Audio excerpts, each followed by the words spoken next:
And we're live. Welcome everybody to an incredibly special first day of Wes Johnson's Voiceapalooza with the Fallout for Hope charity initiative team working for the Alzheimer's Association.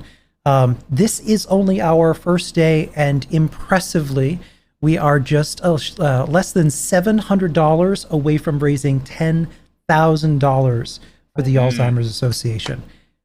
Big round of applause for everybody on the team who's raised money so far. Spectacular work. We joining today, we have the who's who of Fallout 4. Before we get started here, just to explain a little bit, if you can, any small amount of money helps. $1, $5, however much you contribute. In chat, if you hit !charity, you'll be able to get the link right now to donate. You can also hit !Noble Chairs. Our good friends at Noble Chairs have been kind enough to sponsor this charity drive with both a 10th anniversary Skyrim chair and a Nuka-Cola gaming chair. That's like Fire Engine Red. It's beautiful. Yeah, that would scream in that dark cave that you've got going on there. Like glow in the dark with that moment. Everyone screams in my dark cave here. Well, introductions all around. We'll start top left here. Mr. Stephen Russell, whom you know best as the voice of Nick Valentine. How we doing? To my right, co-hosting with me today is the man who needs no introduction in podcast land, Mr. Robots, Tom from the Fallout Lorecast. Oh, and he's muted. And Tom, we have no audio. That is muted. Evil. That is evil, Kenneth, to get a co-host and then mute him from the start. Can we get an F in chat for Tom's first mute? Obviously, a professional podcaster. This guy. Thank you so much for including me on this, Ken. And it's so nice to meet all of you, having heard your voices countless times and actually getting to put faces to them. This is wonderful. Thank you so much.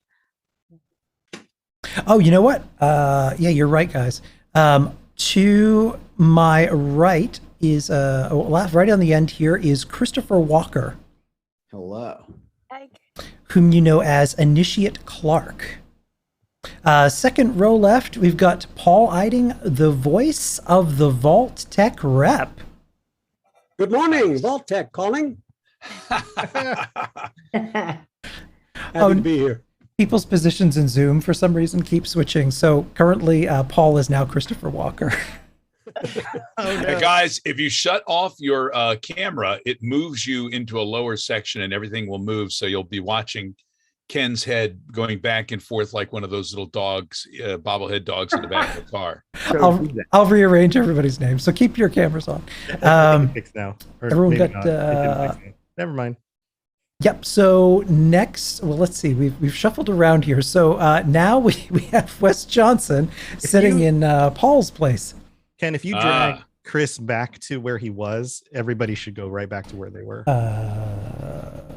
I did all this, huh? Oh, I was today years old when I found out that you can drag and drop people on Zoom. How? Yes, Yeah, but there you what go. do we do when the music stops? I'm not clear. Nice. I have no way. Where am I? I have no idea. I thought I knew where I was. I thought I was next to Nick. I have no idea either. Okay, there we go. Now we're in the right Fucking with position. my head, Ken. I'm Also very I'm sorry, confused. Danny. Who are these people? Well, that's all the time we have. Okay, there we are. So back to Wes Johnson. Wes Johnson has joined us surprisingly at Wes Johnson's Voiceapalooza. Thank you for taking Who'd your have thunk time. that? Yeah, it's wonderful to be here and to have everybody join us here for this to fight against Alzheimer's. I know it's touched me and my family. It's touched so many lives and so many families. So personally, thank every one of you for being here today, and thank you to the gaming community who's come out in force to fight this thing. I'm wearing my my ALZ sunglasses today because you all are so bright and shining. Because your hands, you hold up your hands, and it's like there's two white lights on them. It's really amazing. To Wes's right, we have the voice of Scribe Halen. The consummate professional right now sitting in her beautiful booth is Jan Johns. I'm gonna do it. It's gonna be cool. I'm gonna have like a background one day and things like everybody else. It's gonna be. My hands are gonna glow too. Sort of like you're outside the principal's office waiting to be called in for something you've done wrong. Oh no. Yeah, that's what it feels like every day of my life. Elizabeth Noon is to Yes. Jan Johns' right, the voice of Ronnie Shaw and Irma. Yeah, you kiss your mother with that mouth? She said the thing. Bottom left, the man who needs no introduction with that deep, deep baritone. Dance, Dance Revolution. It is Peter Jessup, the voice of Paladin Dance. Hey, everybody. Ad Victoriam. There's the thing. Influence, yeah. Just to his right is John Gentry, the voice of Preston Garvey. Hey everybody, happy to be here. What settlement is that Need behind your you help. there? John needs your help. On his epitaph. I'm sure John is not at all tired of hearing that. Never. How many times do you have to sign that on people's bodies, John? Oh no. I don't want to know. All the tattoos that are out there. And last but not least is Danny Shirago, the voice of Hancock the Ghoul. I'm Cindy Brady. Hi. Well, welcome everyone. We're absolutely honored to have all of you gathered here today to remember Fallout 4 and how it really impacted all of our lives, but also to talk a little bit about your backgrounds, to loosen things up a little bit. My good friend Tom is going to take over here with some rapid fire wild questions to get things going. Yeah, so normally Ken and I do a series of questions for a single guest when we have them on our show. But since there's so many of you, I'm only going to do 3 questions, but you all get the same 3 questions. So we're just going to go in order from top left to bottom right. And I'm going to pitch the question out. And these are rapid fire. Don't think too hard on it. Just answer the question and then we'll go to the next person and banter will occur and we'll all have fun. So we're voice actors, Tom. Who's top left? Yeah, We I have don't no idea think what the too fuck hard I on am. anything. Sorry. yeah, so I'll call you out as we go. So Stephen is top left. It's Stephen, and then Christopher, Paul, Wes, Jan, Elizabeth, Peter, John, and Danny. The same order. we Oh, were see, introduced. I was Good like, night, John Boy. I'm not next to Nick Valentine at all. That's a bummer. Neither am I. Oh, well, anyway. All right. So for the first Fire question, away. Stephen, and you are all going to get this question eventually also. So be thinking about what you're going to answer. In this scenario, you catch the FEV, the forced evolutionary virus. And you're happy to learn that you don't mutate into a monster, but it does affect your voice. Suddenly, you can only speak like either a super mutant or a protectron.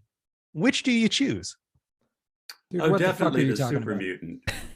The Yeah. super mutant? Yeah, definitely. Okay, and why? Well, a lot of my family are actually super mutants. So Wow. easy to kind of, I could do that. Brilliant. Wonderful. Christopher. I like how there's no follow up to that statement. We're just moving on like, okay, sure. That's great. No, that's Whatever. They're proud too. I'm not outing anybody. we are who we are. Take us or leave us as is. Yeah. Nice. Okay. All right. Christopher, what would you choose? That is a great question because this has actually happened to me in my life. And what happened really is I was just stuck doing 80s Kevin Costner. That's what my voice turned into. So I guess that's super mutant. Should we have a taste of that? Yeah. Yeah, we're going to need to taste it. stop. Never stop fighting till the fight is done, gentlemen. Let's take the fight to them. Part of a sandwich? A note from my wife. I spent too long working in a movie theater. That is amazing. The Untouchables over and over again, always. Fantastic movie. Nice. All right, Henri? Paul's next. Oh, no, I definitely go super mutant. I don't care about the mutant. The key word for me is super. And to be super anything, I opt for that. Whether it's super dumb or super mutant, whatever. Super. As long as it's extreme. As long as it's Exactly. Yeah. Nice. Okay. Good answer. Wes? That's a Sophie's choice for me, Yeah. Picking between those two. I mean, you could do the protectrons, which are fun to do, or you go full super mutant, which is fun because look around, I smell humans, which you don't have to because we're virtual. So that's nice. Yeah. I pictured Wes just walking, like driving up to the drive-through and just doing that. Starbucks, McDonald's. Well, you could do the Protectron at Starbucks and still irritate them, but I really do believe that driving mostly brings out the super mutant in all of us. Especially Massachusetts drivers. Yeah. Oh yeah. Massachusetts drivers. I will eat your heart. No one who wasn't here before we went live will have any idea what we're talking about right now. There's a callback to the pre-chat. Yeah. So here's a question, a follow-up question, Wes. If you can't choose either and you have to be both, could you do an impression of a super mutant Protectron? I am a super mutant Protectron. Great. That was great. I think I broke something. Oh no, we broke Wes. I'm so sorry. All right, Wes, that was awesome. Jan, what would you go with? So okay, I think I would go super mutant as well because I feel like I could like walk up on some people and they'd think I'm like, some sort of sad librarian, and then like nothing against librarians. It's more like I would if I was a librarian. I feel like I'm digging myself in a Oh no. A fun fact on Myers-Briggs, I did come up as like it was actor, minister, hospice nurse, and librarian. Those were my choices. I thought super mutant was going to be one of those Yeah, I choices. did too. I thought she was going to say super mutant. Super mutant was the next one. Are you twice removed from Stephen? Is there a branch of the family, Stephen, that you didn't know about? Well, my Meyer-Briggs came up almost the same, actually. So What are the letters? I'm curious. Like an E, TTFN? It was like IN. I forget what it was. INTP? JT. NSFW? So LMNOP. LMNOP. Got it. I took the Myers-Briggs and I only ended up with hot dogs and ice cream. So I think I did it wrong. All right. So super mutant, man. Super mutant's winning out so far. Elizabeth. I would do super mutant simply because I'm a very literal person. So I would look at it as being something I'm not known for, which is to keep my big mouth shut. A very big mouth. It ain't easy being green. It ain't. It ain't easy. My kids would love it. I once said to my son, if you call my name one more time, I'm going to change it. And he said, you can't, it's mom. I said, I'll think of something. Awesome. Peter, what would you choose? Well, I think as a synth, I wouldn't be able to turn into a super mutant. So it would have to be a Protectron. Okay. We got one Protectron. Give us a Protectron. I'll do it later when we're off the chat. Okay. All right. Yeah, it's a tricky one.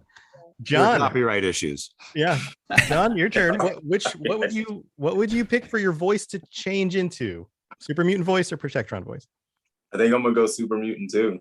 Just announce myself before I actually show up anywhere. Yeah. Now, I definitely have to hear you talk about settlements as a super mutant. Gosh. Yes. Oh yeah. I Yes. don't know how to do that.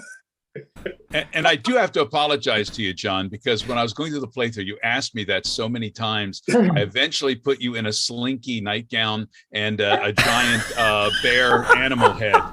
And you still super serious asking about the set once every time. But you know what? It was much funnier that way. I want to see that image. I really want to see that image. Brilliant. I'm actually going to slip into that a little later. So it was slinky. You wore it well. All right. Wow. And last on the list so far, Danny, it's good to see you again. Hamilton. How are you, Tom? How you doing? Hamilton's back. Yeah. Yeah. Let's see. I have no fucking idea what you're talking about, Tom, to be frank. I have no. Is that from Transformers, the Protractron thing? Yeah, I have no idea. It's I a literally Transformer. have no. You know what? I'm gonna go with pineapple. I would be a pineapple. Yes. Pineapple. What does a pineapple sound like? I don't fucking know what a pineapple sounds like, Tom. Okay, let me try it. I don't know. I'm a pineapple, and okay. Yes. That was uncanny. And scene. Uncanny. That's what they sound like to me when I walk by. They talk to me. Does the pineapple-ese. Does the banana behind you have a voice? Nope. Nope. Strictly pantomime for this this little piece of fruit. Oh my God! Because everybody knows bananas are nature's mime. They are. Well, that's what the duct tape is for. You just put it over its mouth. And it can't. Yeah, exactly. Otherwise, he's without the duct tape, extremely talkative. If you That's listen, a hostage banana. if you With a listen very, really very close, low voice that you wouldn't expect from such a small there's a fruit. small voice behind him right now that's like, "Call the police."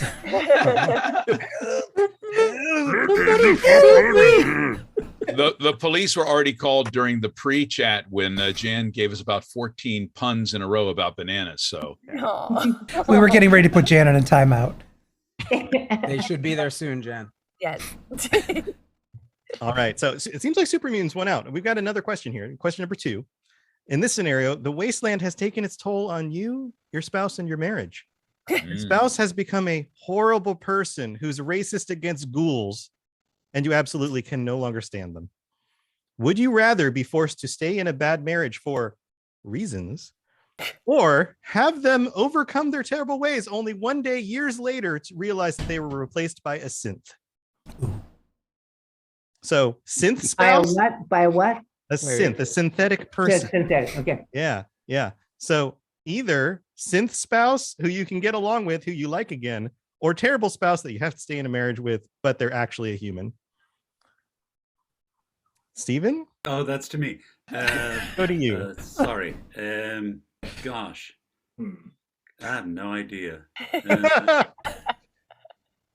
Probably synth spouse, just because I don't like conflict and it'd be easier to get along that way. Yeah. Hey, honey, you seem a lot nicer lately.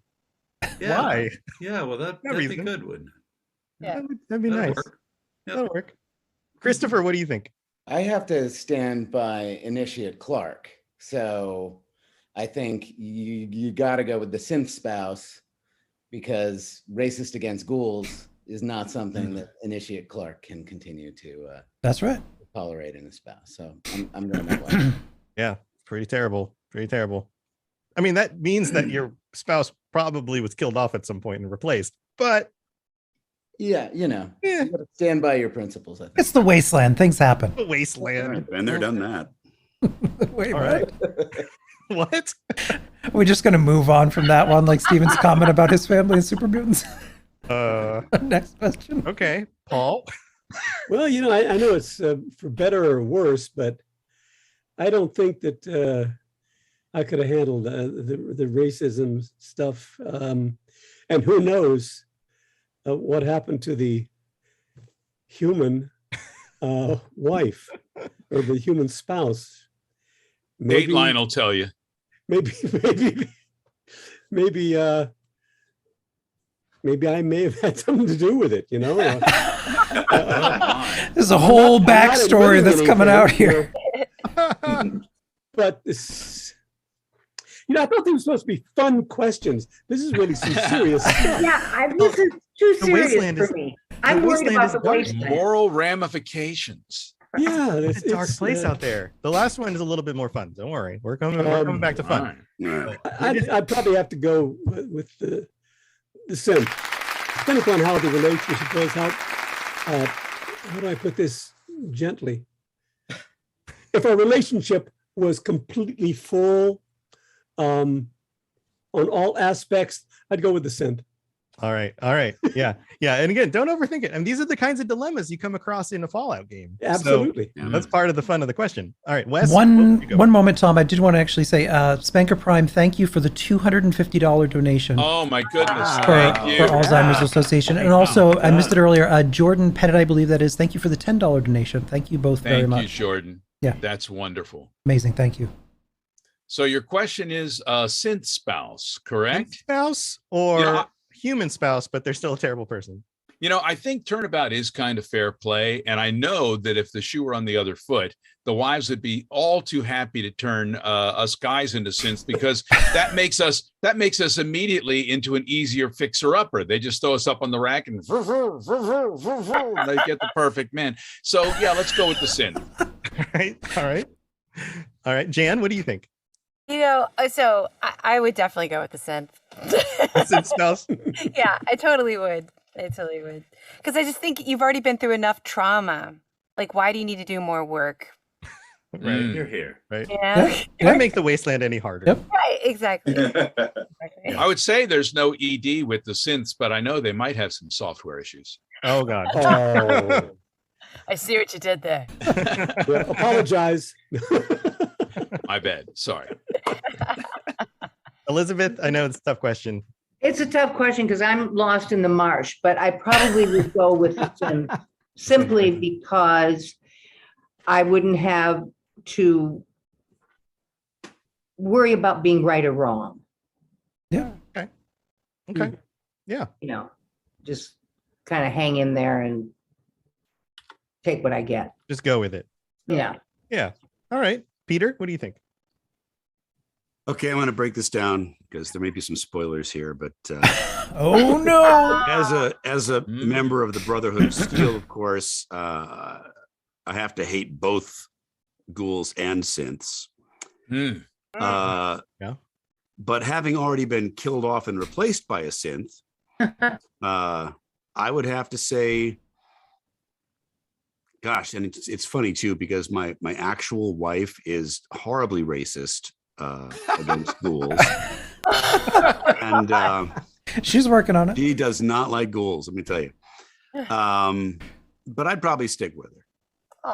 Because there's enough. There's already one synth in the relationship, right? So yeah. Spoilers, everybody. All right, John, what do you think? Give me the synth. Reasoning, sir. iPhone charging port, you know. Yeah, there's that. Exactly. It's the extra features. You get all of these multi-purpose. Yeah. Coaxial cable ports. All right, Danny. Well, I've had a while to think about this, Tom. Oh no. And I'm sticking with pineapple. Pineapple. Yeah, but pineapple. But Danny, you're kind of a ghoul. So I mean, this is a racist. You're still going pineapple? Your wife just hates your guts? I do love my ghouls, and I'm sticking with pineapple. Somewhere out there's a fan fiction now with Hancock and is talking racist pineapple. It's being written as we speak. You know what? You just spoke it into existence. I promise you somebody is scribbling notes right now. I'm going to be the first one on Tumblr. Yeah, by the end of the week, we're going to have some fan fiction. All right. We're up to the final question. This one's a tough one. You promised it would be fun. We're going to start with Danny. Fun, Tom. This is fun, but it's tough. So it's a tough, fun question. Ready? Tough, fun question. Danny. Yes, sir. Would you rather fight 1 Deathclaw-sized goose or 10 goose-sized Deathclaws? Deathclaw-sized goose. That's a big fucking goose. Really big goose. And everybody knows that geese are basically Satan. Geese are ferocious. Have you seen the inside crows, of they're taking over North America. The teeth inside a goose's mouth are frightening. This is like fighting a dinosaur with feathers. Yeah. Don't mess with the goose. And the other question was, wait, 10 Oh, like one- goose-sized death claws? Was that it? Death claw sized goose, big old goose, or Yeah, 10 right. But there's one. goose sized death claws. There's Like, one, little- and it's so big, maybe it doesn't, it doesn't notice when you Right. tie kick it in the leg. Maybe. But then again, there's smaller, they're less power, but there's 10 of them. Not easy to fight 10 of anything, including children. And I should know, I did it once. Even 2-year-olds who are barely ambulatory are very tough to fight when there's 10 of them. After careful consideration, I'm sticking with pineapple. Pineapple. So you'd rather fight a pineapple? I've given my answer. Don't press me anymore. Okay. All right. Next person. All right. Thank All you. right. Going over to John. Going backwards. What do I have at my disposal to That's a fight good with? question. Good All question. right. Wait, why is there a pineapple all of a sudden there? Where'd that pineapple come from? From the Hawaii, deep most recesses likely. of Danny's mind. I only have a pineapple to fight with. You have here. Ooh, Okay, that's here you not a go. bad idea. That's Have- not a bad weapon, actually. You have whatever's within 10 feet of you right now. Oh shit! All right. I'm gonna take on one. One I can outsmart giant it goose. somehow, some way. Yeah, I'm not taking on 10 of anything. That's So too you're doing much. the goose, the goose-sized death The claw, goose- or One the giant goose. Yeah. one. Yeah, I mean, I think this thing's bigger than you. It's tall. but I feel like I could like outsmart it somehow, some way. Mhm. Yeah, 10's Okay. hard. 10's hard. Okay. that's what I did in the Commonwealth. I I'm took on taking that you first- down with I advanced took on math. that first death claw by just like outsmarting the hell out of it. Yeah, because you don't have to outsmart 10 of them, just one of them. Yeah. Hey, You were can I out. jump in again though? I'm sorry, it's not my turn anymore. But Yeah. the pineapple as a weapon is really kind of making an impression on me. Think about all the ways you could mess someone up with a pineapple. It's true. Put it on That is pizza. true. Yeah, exactly. I'm just feeling the It really fanfiction at mess this up point. some God. people. Oh, it You got does. spikes. You got Spikes. It's kind of weighty. You can grab onto the neck or whatever. Just whack, it whack. burns when you like eat You it. could probably kill someone with the pineapple for real. Anyway, so You think it burns when you eat it? He's dating it. Going out. Okay. All right. Peter, what do you think? I'm going to go with the 10 death claws. If I'm wearing power armor, Wow. just stomp them in your power armor. Yeah. Okay. But what if you're not wearing power armor? I'm Paladin Dance, dude. All right. Well, yeah. I live in my power armor. Come What are on. you talking Yeah. about? That's true. That's true. That's true. Are you- Even his underoos are power armor. Exactly. I'm getting this picture of like you in power armor and like these little itty bitty death claws, and you're like kicking them. I just- Like, they're just flying. It's like the opening scene of Guardians of the Galaxy where he's just singing, dancing, and just kicking those little dinosaur exactly. Yeah. Yeah. Yeah, punting-sized death claws. Yeah. Yeah. Wee. All right.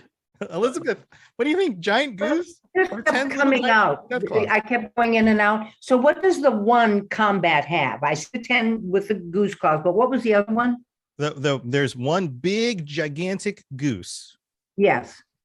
and then there's So- 10 little death claws. And they all have the claws. Well, a goose doesn't have claws, but it does have a really big beak. It has a big beak. I'm Yeah. gonna go with the one big, huge goose. I'm good one-on-one. All right. All right. Do you have any tactics? Outsmarting? Anything like that? I would use a little bit of Irma Mm. to lure him. See if I couldn't. Would you like to Relate use to a him that lounger? A little bit of Irma in my fight. Just try to have him knock on my door a little more gentle than he would. Got a smooth talk to the giant goose. Yes. Hey there, baby. You don't want to mess with me. You don't want to mess with me, honey. I like it. All right, Jan, what do you think? Wait, did she honk? Yes. Yeah. The honk of doom. That's it. You can talk goose to it. Yeah. So back to the pineapple for a second. If dating the pineapple, is that how they get the rings? Like the pineapple rings that come in the can? Yeah. Not how Now, think about it, folks. Think about it. Get back to us. asking for a friend. And, Oh my God. Also, pineapple, a symbol of hospitality, right? Yeah. Yeah. And yeah, so you could kill him with kindness. Did you just make that up? Is that true? Is it? I think it might be true. Someone It needs is true. It's in Williamsburg. Yeah. Oh, it is. The Williamsburg thing, the pineapple hospitality. Brooklyn? Oh, not Brooklyn. Will you say Williamsburg, Virginia, right? Yeah, Colonial yeah. Williamsburg. Colonial. It's a Oh. colonial thing. Is Not a Brooklyn hipster. known for hospitality? No. You better believe it. Fuck you. That's like. Hey, that's here's like your hello. hospitality. I got Hey. your hospitality right here. Yeah, It's like, welcome. I would pick the big one. I Giant think. goose. The big giant, honker. yeah, because they're probably hungry and I can just like throw Nuka-Cola caps in their mouth until like they bleed out. Oh God. Wow. Internal bleeding. Yeah, yeah. Will geese just kind of eat anything? I feel like they're the kind of creature that might just eat anything. Well, like right, like a goat. They're like goats with wings. They're like the goats of the bird world. Is that? Yeah. Oh. Yeah, you heard it here first, folks. Geese, goats of the bird world. I can't wait for the documentary. Netflix next month. Wes, what do you think? Hey, here's what I think. I think what you got to do is get yourself a nice swatter. Oh. You know what I'm saying? You get yourself a little barbed wire and a swatter, some nice hefty hickory, and it doesn't matter what size, whether you're going for a big freaking bird, let the feathers fly. That's what I say. Or, he wants to come out here. He's got sharp teeth in his bill. Eat some of this, buddy. I got a little something for you. It's called baseball. Or maybe you get the little tiny death claws. I think it's great. Tee them up. I'll go knocking them all out. Yeah. Hole in 1, hole in 2, hole in 10. That's what it's going to be. All right. Yeah, now I've got pictures in my head of you like knocking, not just kicking them with power armor, but just. Yeah. Defensive. Hey, you know what? I see one of them coming to me. I'm going to call my shot. That's Wes, pineapple bat. Huh? right. Ooh. Hey, you know what? You can cork a bat. You can cork a pineapple. They got that in common, right? And sorry, Ton 3 Crusher, thank you very much for the $20 donation. Thank you. Yeah, for all thank those you very listeners. much. Thank you so much. Paul, what do you think? Well, even though my grandmother had a saying, she's from West Virginia, and she had great sayings. One that was, "You don't have the brains God gave a goose." My grandmother always said, "God love a duck." My great grandmother used to say that too. Yeah. Yeah. No, that was too sweet. My grandmother was a little God harsher. love a duck, and I think that meant you're screwed. Like, Yeah. Well, you said anything within 10 feet we could use. Sure. Okay. Well, it just so happens my daughter is getting married next week, and Yeah. we're building something here in my office. Luckily, you can't see it. It's a mess in here, and there are lots of tools here.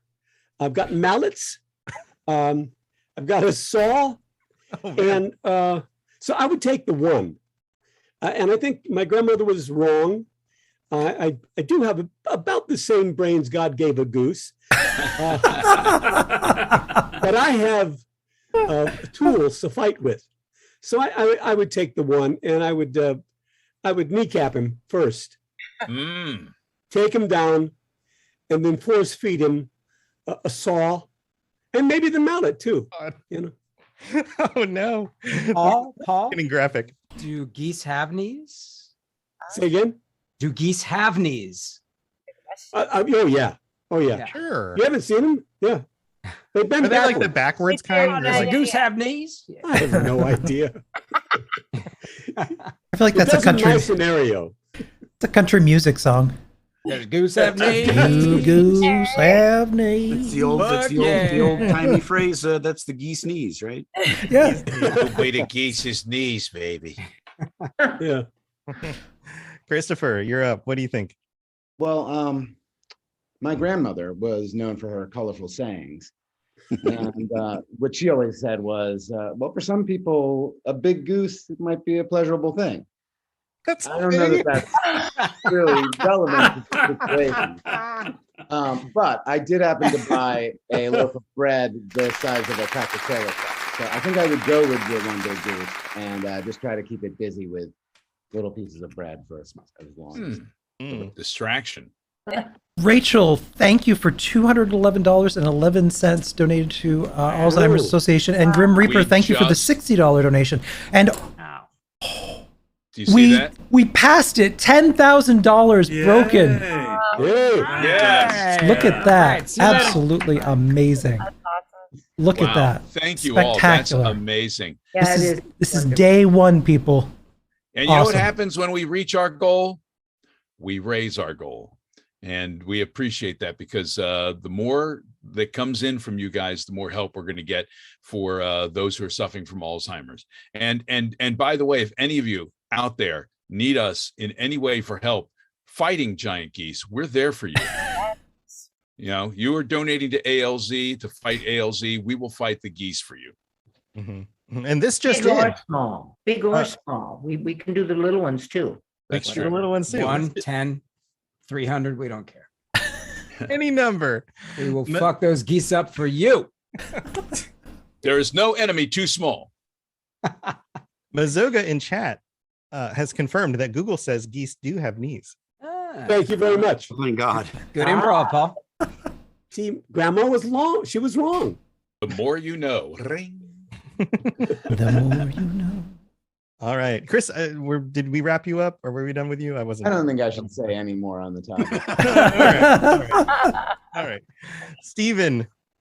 Yeah, listening to all this, I was reminded of working at Looking Glass back in the early '90s, mid '90s, and their offices were in North Cambridge in a very kind of nondescript industrial office area. And every time you'd go there, there were so many geese hanging around the offices, not inside the offices, outside. So walking up to the building, it was like you really had to be very careful not to kick a goose, not to step in goose shit. It was like running trying to get through a maze or something like that. So I've had some experience with small geese. And I think that ultimately what I would go with then is the pineapple.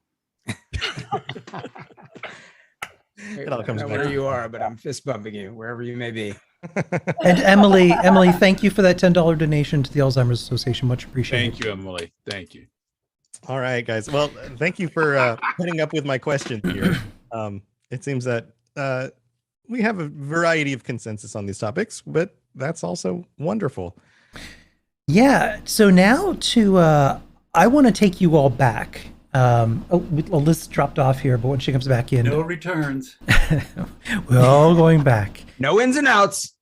So November 10th, 2015, Fallout 4 drops, had a massive rollout. 24 hours into its launch, it generated $750 million in sales. Almost 500,000 people played it on Steam on launch day, shattering the record for the most online players. That was beaten. They beat Grand Theft Auto. 9 out of 10 by GameSpot, 9.5 out of 10 by IGN. Game of the year, best game at the Interactive Arts and Science Academy, British Academy Game Awards. 6 DLCs, including Far Harbor and Nuka World, both of which are fan favorites in the Fallout community. Mm-hmm. How did that feel once the game launched and everyone started hearing about your characters? What was that like for you all to see the game explode and become that big? And feel free to jump in. Wes, you can start. I think it was wonderful. And I think that, for us, we don't really get to hear from a lot of people until we go out to do a con or we go meet somewhere, or we hear people online and in forums like this telling us how much they love. I think all of us heard about certain characters. I know that Peter and Jan's characters got a lot of love, and Stephen, Nick Valentine transcended so much. I mean, you hit a real chord with that character. I would imagine that, the love you hear from people just who play the games and connected with these folks was wonderful. Not everybody loves your characters, by the way. I did see something online where somebody not only beat up but then cut all the limbs off of Mo Cronin. I had to put new locks on my doors. It was very disturbing, but for the most part, it was good. I'm going with One Giant Goose. Yeah.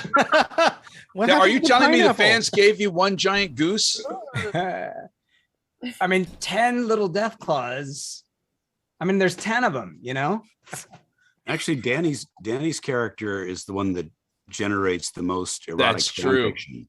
The fan fiction on your character, For Danny. whatever reason, appreciate that. people love Hancock. There's a lot of Sick drawings. motherfuckers. They pronounce Hancock like. Yeah. I'm gonna have with a name like Hancock. Yeah. What's in a name? Yeah. Listen, feel he's a like- ghoul. We don't even know if either of those things are going to fall off at any time. That's true. Or if they already have, would be another. I will just say the Imperial role is alive and well. I don't know. I feel like Nick Valentine gets. I feel like he's the real heartthrob of this game. I mean, I know Hancock certainly has his fans. Do you have a lot of people out on your lawn in the morning, Stephen, trying to get a glimpse of Nick Valentine? No, just geese. Yeah.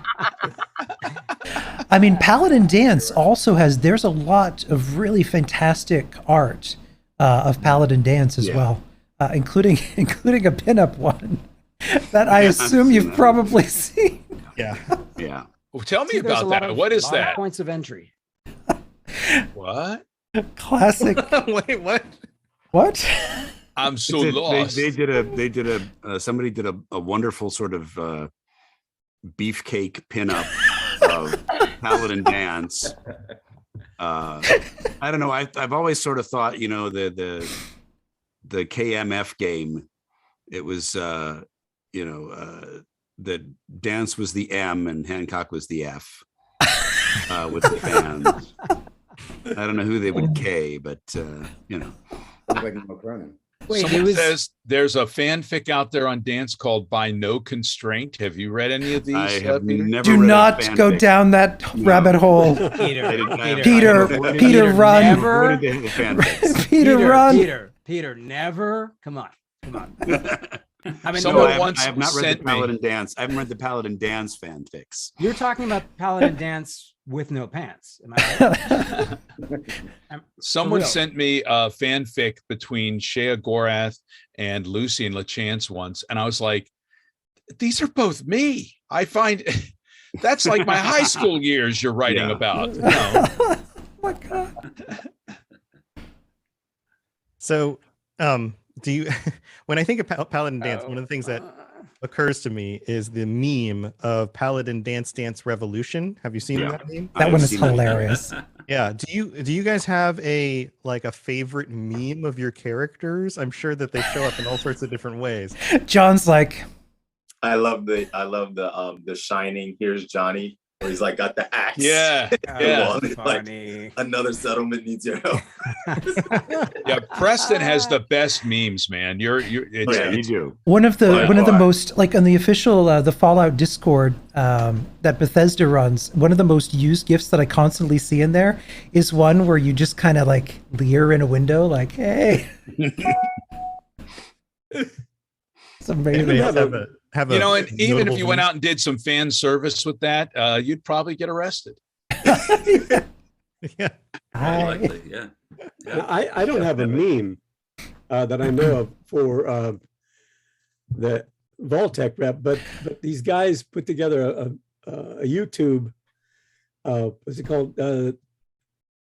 What is it called? The Vaultec rep prank calls.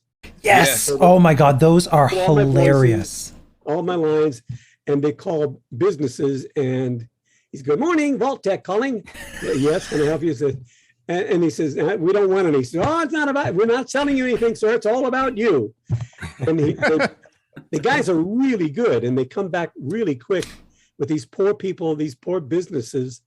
And at one point, somebody says, "Please stop calling." But I just go on. So I'm being a jerk without even knowing that I'm being a jerk. I have ordered more pizzas this Shea Gorath looking for cheese than I'd care to admit. I have a question for you, though, Paul. Your guy comes to the door and sells us this Vault-Tec access. And then like 15 minutes later, the bombs start dropping and they actually let us in the door. A regular company, we'd get there and be like, sir, he's not going to file that paperwork for the next 3 weeks. That's some quick service, pal. Yeah. Well, unfortunately, they never got my paperwork because the bastards didn't let me in. It's true. It's true.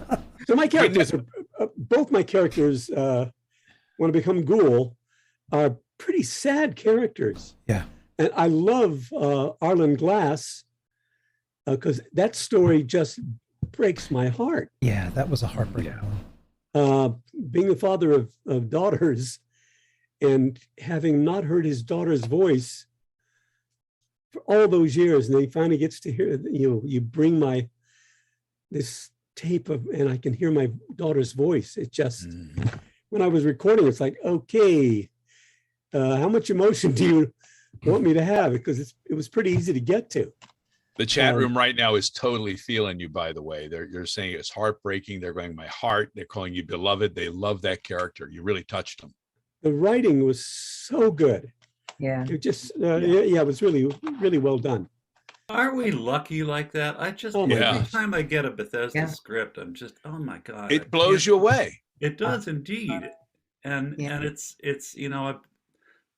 you probably all have heard this or said it yourself many times. There's nothing harder to act than bad writing, and the opposite of that, when you get something that is so rich and well thought out, and phrases like people actually talk.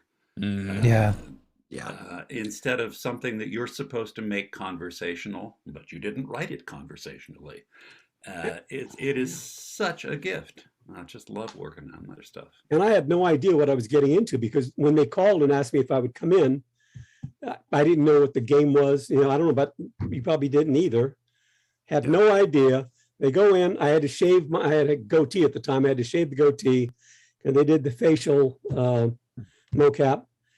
And I said, what are you looking for? And they said, well, we're thinking maybe, a 50s door-to-door salesman, like a vacuum cleaner salesman, that kind of thing. And I mean, I'm assuming everybody's the same. We didn't get the script ahead of time. We just get the script then. And you fly, and it's like, okay, I was having a great time. And then we got to the Arlen Glass stuff. It's like, oh, thank you very much. Right? You're like, what? But you have to dive into these stories and these scripts that you're just getting right away. And you commit 100% emotionally, physically, mentally. You have to really live these characters, and you can get very, very close to them through the process of bringing them to life. And in many instances, it's the first time you're reading these, is the first time you've ever seen the story. So you've really got to be able to have that improv and just throw yourself into it with abandon. Yeah, that was also with the writing. What I just want to make this point about writing is that the characters are so well defined that if you're in a session and you're doing 3 or 4 different characters, but because it's so well written, and we haven't gotten the script necessarily, sometimes seen a picture, right. But you can really mold the character with yourself because it is so well written. Mm-hmm. So you have so much to go on. It makes it easier to identify with the emotions of the piece when you can actually feel them in the writing. Oh yeah, and to find the choices too. Yeah. Yeah. And I was talking to Liz earlier today that dealing when you have a director like a Mark Lampert who's there to guide you through some of these things, it's a really rich exchange. I just love working with the man. Mm-hmm. Yeah, I worked a lot with Kal-El. He was fantastic. Kal-El is very good as well, and there's folks that are working through Blind Light now that are just wonderful. And I go back to the classic stuff with Mark, and then there's the other folks that are like you say. Cal is somebody who also lives, eats, and breathes this stuff. It's not just a job for them. And you can sense that with a lot of these people. It's passion. They love it. I'm completely blown away when I'm working with Cal, just the depth of the knowledge that he has about the game, about the world building, about the character, right at his fingertips. He doesn't even hesitate. If there's a question about context, he's got it right there. And because, well, you'll find out what this means later on, and maybe in the next session, because you eventually find out that your character is bloody bloody. And how do you know all this? Yeah. And keep it all in your head. Yep. You had me nervous where you were going with that spoiler till bloody bloody. You know, the women are so interesting too, the females. Everything from, Fallout where you have, Irma, who is just such a wonderful character. And I just, I think one of the things that I enjoyed so much with Fallout was the dichotomy of both of the main characters that I played. One I took as Mae West. I said, oh, she's just like a Mae West. She kind of, lounges and give her a little breath and, do those kinds of things, because the character was so well defined that I could take my imagination and let it go wild. And with the vintage influences in the game, that's a perfect pull for a character. Yeah. Yeah. Yeah, the Mae West you could really feel with that character. Yeah, I that's who I thought of. The minute I saw it, I said, "Oh my God, I get to be Mae West." And now that you say that, it totally makes sense. Like I can totally see it in the character, and it's so cool to get that insight from you guys and your influences and what you drew from for these voices and characters. With Ronnie Shaw, there was another one. All right, she is the complete opposite. She's a military gal, and she's tough as shit, and twice as soft is what they say. But she has these wonderful lines, that one. I said, did you kiss your mother with that mouth? Yeah. Yeah. I could take your butt down, baby. I mean, she's so tough. And so it's just so much fun to play these characters that are so different one from another. Do you find that playing a character, like you guys talk about getting into the emotion of the role and really, really getting into the character? Because I mean, voice acting is acting, and in some ways it's even more intense because you don't have your body to show the feelings and the emotions and the things that the character's doing as much. I mean, with a little bit of, mapping your face and movement thing, you have a little bit more of that in today's games than you used to. But so much of what you're doing when you present the character has to come through in only your voice. Do you find that like getting into character leaves you in a different place after playing the character, like personally? I feel, at least with Fallout 4, it was kind of, for me, a catharsis. I mean, I got to leave, and I don't know if anybody else can relate to this, but not every job, although I give my all, but there are certain parts I get to play where I feel like I leave a part of myself in that character, in that booth. And it is such a release that I don't know if anybody else can relate to that, but I don't know. Like, I feel like, especially with Fallout 4, like I had gone through some pretty rough stuff with my dad where I had to like literally fight for him. No one liked him. And I was like trying to convince people to help me help him, so it's very like dance territory. Not that no one liked dance, but just that people were accusing him of being a synth and all this thing, but Right, yeah. But so there was that, and then also like having to physically, I had to go search for him at one point, and so it was like with Colette, like wasn't she searching for her dad, or was that? I'm trying to remember. Was Colette looking for her dad in Fallout 4? I'm trying to remember. Very small side thing, I know, but I don't know. But anyway, a lot of crying, but but added to the physicality, so not having that physical body represented, so it didn't help clue the audience in, but I felt like having that high emotion behind it really kind of helped me find these characters. Microphone hears those things. It hears Yeah. the physicality. It hears the emotion. When you're in that moment, if you don't feel it, the microphone will hear that as well. Yeah. Yeah, the old classic direction, put a little smile into it. You smile, and sure enough, the tone changes. It's totally recognizable to anybody. You know, Tom, for me, voiceover is as physical as any other kind of performing, any kind of other kind of acting. You don't have to worry about them seeing what you're doing. So in that sense, you can kind of put all your focus and concentration in terms of the result on your voice. But you're limited in that you can't be bumping up against things. You can't be doing loud things. But Right. That aside, I'm as physical as I am, if people can see me on camera, on stage. When it comes to voiceover, emotions are essential. Pants are optional. Acting, for Christ's sake. Yeah. And I totally get it. I totally get the whole, like, I've done a little bit of acting. I'm not nearly on the experience level you guys are, but I get the whole, like, if you're saying something, you mean it. Like I'm talking right now with my hands, like if I mean something, my body's going to respond, but the end result is they can't see the body part. All they get is what gets funneled into this microphone. Funneled is right. That's kind of how it feels like for me. Like you got all this other stuff going on, the psychological things that you're doing, the physical things you might be doing. Like one time, I had a wound or something. Without even realizing it, I literally had my hand on my abdomen. I kind of just went there, but it gets funneled. You're right. That's all that they pick up. But yeah, all the other stuff you do certainly pours into that funnel. Yeah. I also think that the technical part is so challenging, but it's so interesting, to memorize where you put that voice so that you can recall it again the next day if you have to, or that, your pitch and tone and everything doesn't change as you're going through your 4 or 5 hours. So I like the technique and the skill of voicing for anime, because it really forces you to pay attention to where you're creating that sound.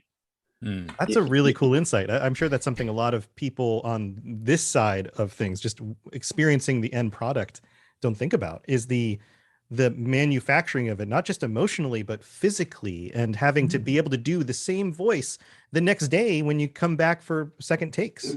Yeah, it's sounding like the first day. It's a really it's an interesting later. It's an interesting process too. I've taken Wes's class a few times, which is great, everybody.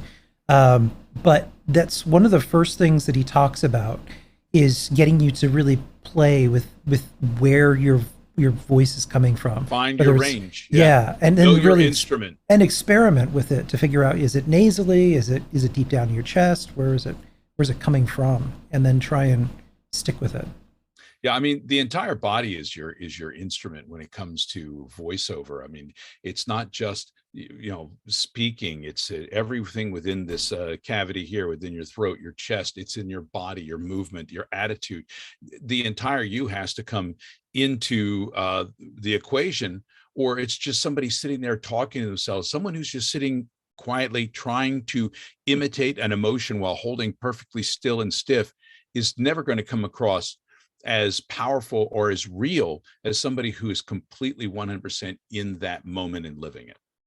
Yeah, John, I think you were going to say something earlier there too. Yeah, I remember one of the first physical cues I got from the director was to like grab my belt buckle and like really sort of mask like that vulnerability that Preston was going through, because I had to stand up for everyone else who was behind me. And I remember we were recording like blocks. We would record for like 1 week, and then I wouldn't come back to the studio for like 3 months, but I would always go back to like grabbing that belt buckle, and it would drop me right back in to where I needed to be for the next session.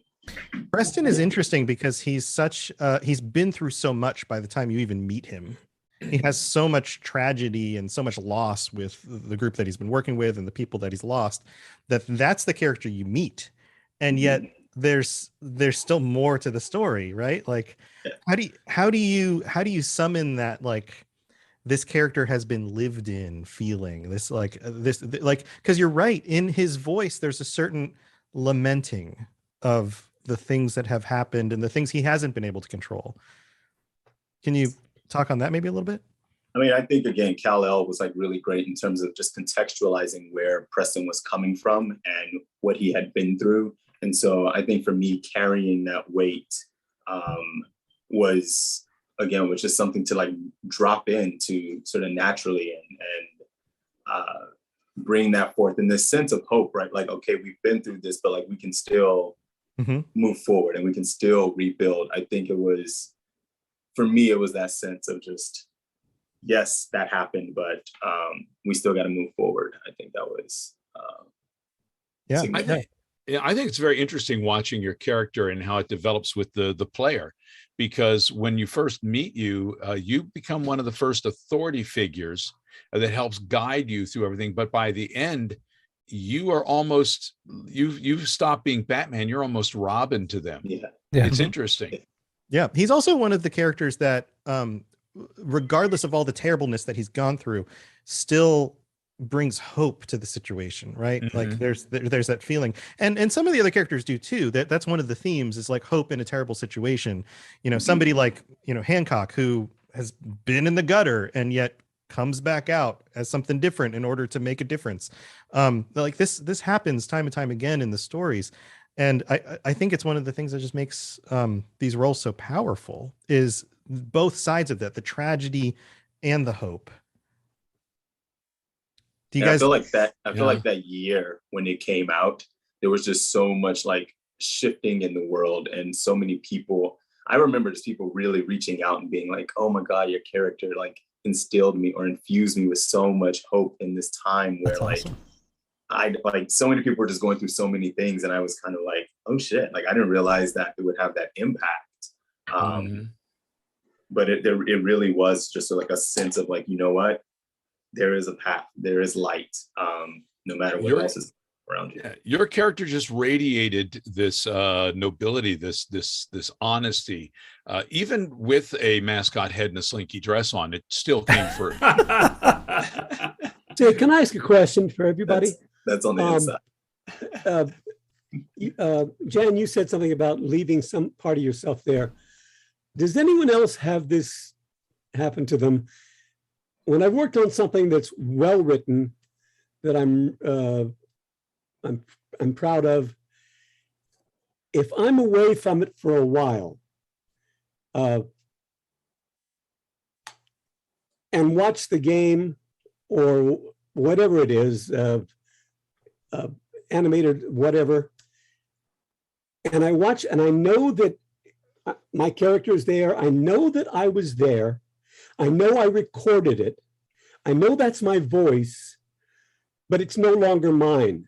Yeah. It doesn't belong to me. And I can hear it and say, I know I was there. I know I recorded it, but it doesn't sound like me.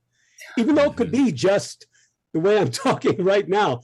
But if the writing is well done, and the animation or the graphics are well done, it's no longer mine. It's no longer me. It belongs there.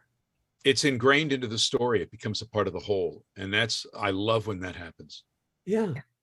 Do you all, revisiting your characters now, to Paul's point, is it almost surreal? Because particularly we constantly are changing, and even as performers, you know, you go on to do other things, other characters. Is it almost like meeting a different part of you, a piece that maybe you left behind at a different time in your life, that maybe was a little bit a part of the character? Like Jen, you were talking about that a little bit. Yeah, definitely. I feel like every time if I happen to hear, because we don't always get to hear stuff we do, you know? So when you do get to hear it, it does feel removed to what Paul was saying. And then also it does feel like that was me. If I do see it as that, I was like, oh yeah, I did that then. That was then. Like, so yeah, it's kind of chunked together. I don't like the word chunk though. Ooh. Like a pineapple chunk? You know, a pineapple chunk can also be moist, Jan. That's moist. Moist doesn't bother me. But pineapple chunk. You know, I'm just happened to look at chat, and so many people are talking about how these games and the experiences that people have in them become distractions from some dark places in their life, where they can escape and get away and bond with these characters. And so many people who are here are talking about that, how much these games really mean to them, and the characters that you all brought to life. Do you guys have stories of meeting fans at cons, or a favorite memory of somebody coming up and saying, "Thank you so much for this character. It really hit me." Can you feel free to share? Absolutely. Yeah. Peter, Yeah. Peter, do you have like a specific memory? I didn't mean to go first. Sorry. Go for it. Yeah, I have received a couple of different emails from people and DMs on various social media. I don't really do conventions, so I don't get to see the fans in person very much. But the basic storyline of most of them is I was going through this terrible time. I ended up playing Fallout 4. Paladin Dance was my companion, and honestly, the character of Paladin Dance has got such a tremendous emotional intelligence. The way they wrote it. Here's this, big buff dude in the giant power armor who's super sensitive, and very understanding, very caring, and He's very empathetic, caring, and who wouldn't want to hang out with him? And just the fact that character, which obviously someone else wrote, I just added the voice to, and I know there's more to it than that, but that's somebody else's words that got them through that. But I'm glad that I could be a part of that, that got them through that tough time. That's really cool. Yeah. You got Trash King NYX sent a message out in the chat room directly to Danny. Can you see that there, Ken? It did. Very much so. Fallout 4 came out during a time when I was struggling in the gutter myself, such a rough time, some of the worst in my life, and Hancock's journey hit me hard. Y'all put so much into every one of y'all's roles, and it shows. So thank you all so much. Danny, do you get other people saying things like that to you? I know Hancock is a fan favorite too. He's a popular ghoul. Yeah. He has such swagger to him. Yeah. Yeah. He does have swagger. Yeah, no doubt. Yeah. I mean, when he's this kind of like lovable rogue, sort of cocky bastard. Mm-hmm. Hey, charming. Hey, come here. Stick a knife in you. And then, of course, you start to romance him, and you get the soft little tender side underneath the armor, metaphorical armor. The ghoul skin underneath the rough, dry ghoul skin. Underneath the beef jerky. You get the sweet yellow pineapple meat. I was waiting. Thank you. Underneath the barbed wire and the prickly husk. Where? Yes. Somebody's going to put that on a t-shirt. Inevitably, I don't know. He's charismatic. He's got that swagger, like you said. But then when you get into the romance level, which I really didn't see coming, like when the sessions went there later in the gig, I was like, "What? This guy?" I mean, I hadn't really seen him at that point. I think I'd only seen. I don't even know if I had seen concept art. In the concept art, he looked different. I don't remember if I even seen that, but I did not have that mental picture. This guy to me was just like, I don't know. He was the lovable rogue, and watch out, he might stick a knife in your guts. But then suddenly I'm like, what's with all the lovey-dovey business? Really, I was genuinely surprised. But I mean, you put all those things together, I think that's a very alluring package. And sure enough, there will be some people, I guess, who are more into kind of the external side of it, and some who are really more into the kind of emotional sensitivity and vulnerability. And he does transform himself into something else, and he does it through self-loathing, but he becomes a better version of himself in that way. And the fact that he is so like, hey, like, oh, I look, you like this mug? Like, he really he's very sensitive, but he also doesn't give a fuck. And that's an interesting combination. I think it's bound to lure different people for different reasons from different directions. Mizoga the Dork, I think, summed it up best. Hancock understands that being the good guy sometimes means doing the dirty work and offing bad guys. But he's chaotic good, and I can personally relate to that. I'm serious. Like, it's one of the probably reasons why the character works for me. That sort of, he definitely, that's it. I mean, I said it. I guess if you don't know what chaotic good means, he is destined to do, I mean, he is committed to do good, but he's not going to necessarily do it in the conventional, boring sort of way. That's not his style. Not about following the rules. He makes his own rules. Fuck the rules. Yeah. Yeah. What's interesting when you talk about him and he and all this, and the thing is, when we're doing these characters, we get so involved with them and they become a part of us. But once they're born and they're out there, it is almost like children. They lead their own lives. They become a separate entity from us. Yeah, you give them life and they run off and you go, goodbye. Have fun in college. Yeah. Stephen, Nene Chan said, Stephen, your characters have been there at the lowest points of my life and they really influenced my current VTuber persona. So many people right now are sharing just, they remember times of their life and how much these characters, we went to a very emotional place here. Yeah. Why so serious? Yeah. All right, let's lighten things up for a second. Bring back the geese and the pineapples. Let's bring back the nonsense. Yes. So pre Fallout, pre Bethesda, how did you all get started in acting and voice acting? You know what, Chris? Let's start with. Oh, 1 second. Thank you. I think that's. Is it left handshake? Left handshake. Thank you very much for that $10 donation. Thank you. Yeah, and Chris, let's start with you. How did you get started in acting and voice acting? I came to DC looking to do acting work. There's a great stage community there.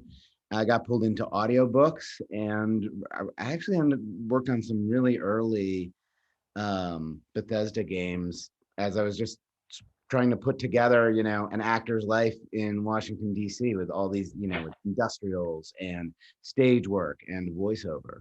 But one of my first voiceover teacher was Elizabeth Noon. No way! That's what. Yeah. Look at this little. We're gonna get to Jan's story later because that's a fantastic one. Was the first launching point, and wow, that was what I needed to go on and build from there.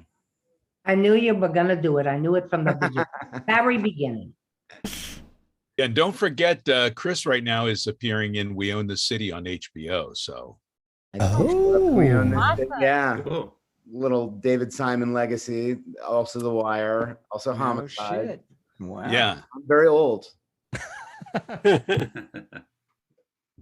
Yeah, but independent of your voice acting, you've done quite a bit. Tell people a little bit about some of the things that you've done in other shows. Well, I think my favorite credit is got to be the Netflix show Living with Yourself with Paul Rudd, where Paul Rudd plays himself, and it's a little bit of a spoiler for the first episode, but he plays a clone of himself. Great show, by the way. It's an awesome premise. And I guess this is really a spoiler, but I get to pee on Paul Rudd. And it's not only a spoiler; it's a bucket list item for many people. Right. It really is. Yeah. By the way, 2 words about that show: Tom Brady. We'll say nothing more. Absolutely.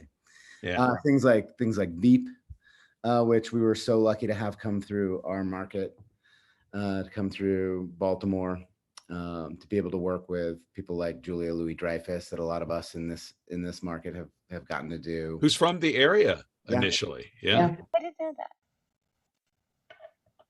What the hell am I doing in LA? What about you, Jan? And I'm hopping over to you because you too have a connection with Elizabeth. Well, we have a history of heavy petting. You weren't going to mention that. I know we would go to shelters and just meet new cats. We're like, Roll clip. No, so I used to work as a receptionist at a recording studio while also, as Chris so adequately eloquently, putting together the actor's life, I've been called adequate before. So, no. But I thought, okay, well, I can day job it here, and I could do shows at night, and rehearsal, blah blah blah. And Elizabeth would come in and just breeze into this office with just such wonderful kindness and warmth, and also just nailing every job. And you know, every once in a while we get to cast, and I'm just like, Liz, you know, I listen to Liz. And then she kindly, you know, because I mentioned that was part of the reason why I was working at the office, was like, you know, to learn.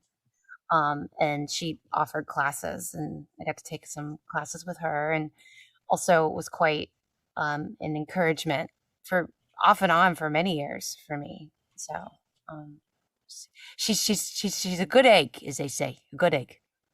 Good egg, one of the best. Yeah. A good egg. Yeah, Liz, Well, Liz, you don't, you know, these expressions, that's really a wonderful expression, isn't it? You know, it's not a good egg. It's kind of like, you know, Most of the good eggs I know are also a little cracked. So yeah. Well, that's why it's so appropriate, Wes. Yes, we all know that part. But it really is wonderful to give people a dream. And, you know, for anybody that's listening that is looking into voice work, improv, we talked about the importance of improv, Wes. It just, it because it teaches you to think on your feet. Absolutely. You know? And look at everybody's, you know, shaking their heads because they all know that that's it. And then to just be really brave and try it and record yourself and talk to somebody. And you know, Jan just told me, she said, you know, I'd really like to get into voice acting. And I was like, with a voice like that, let's do something with it.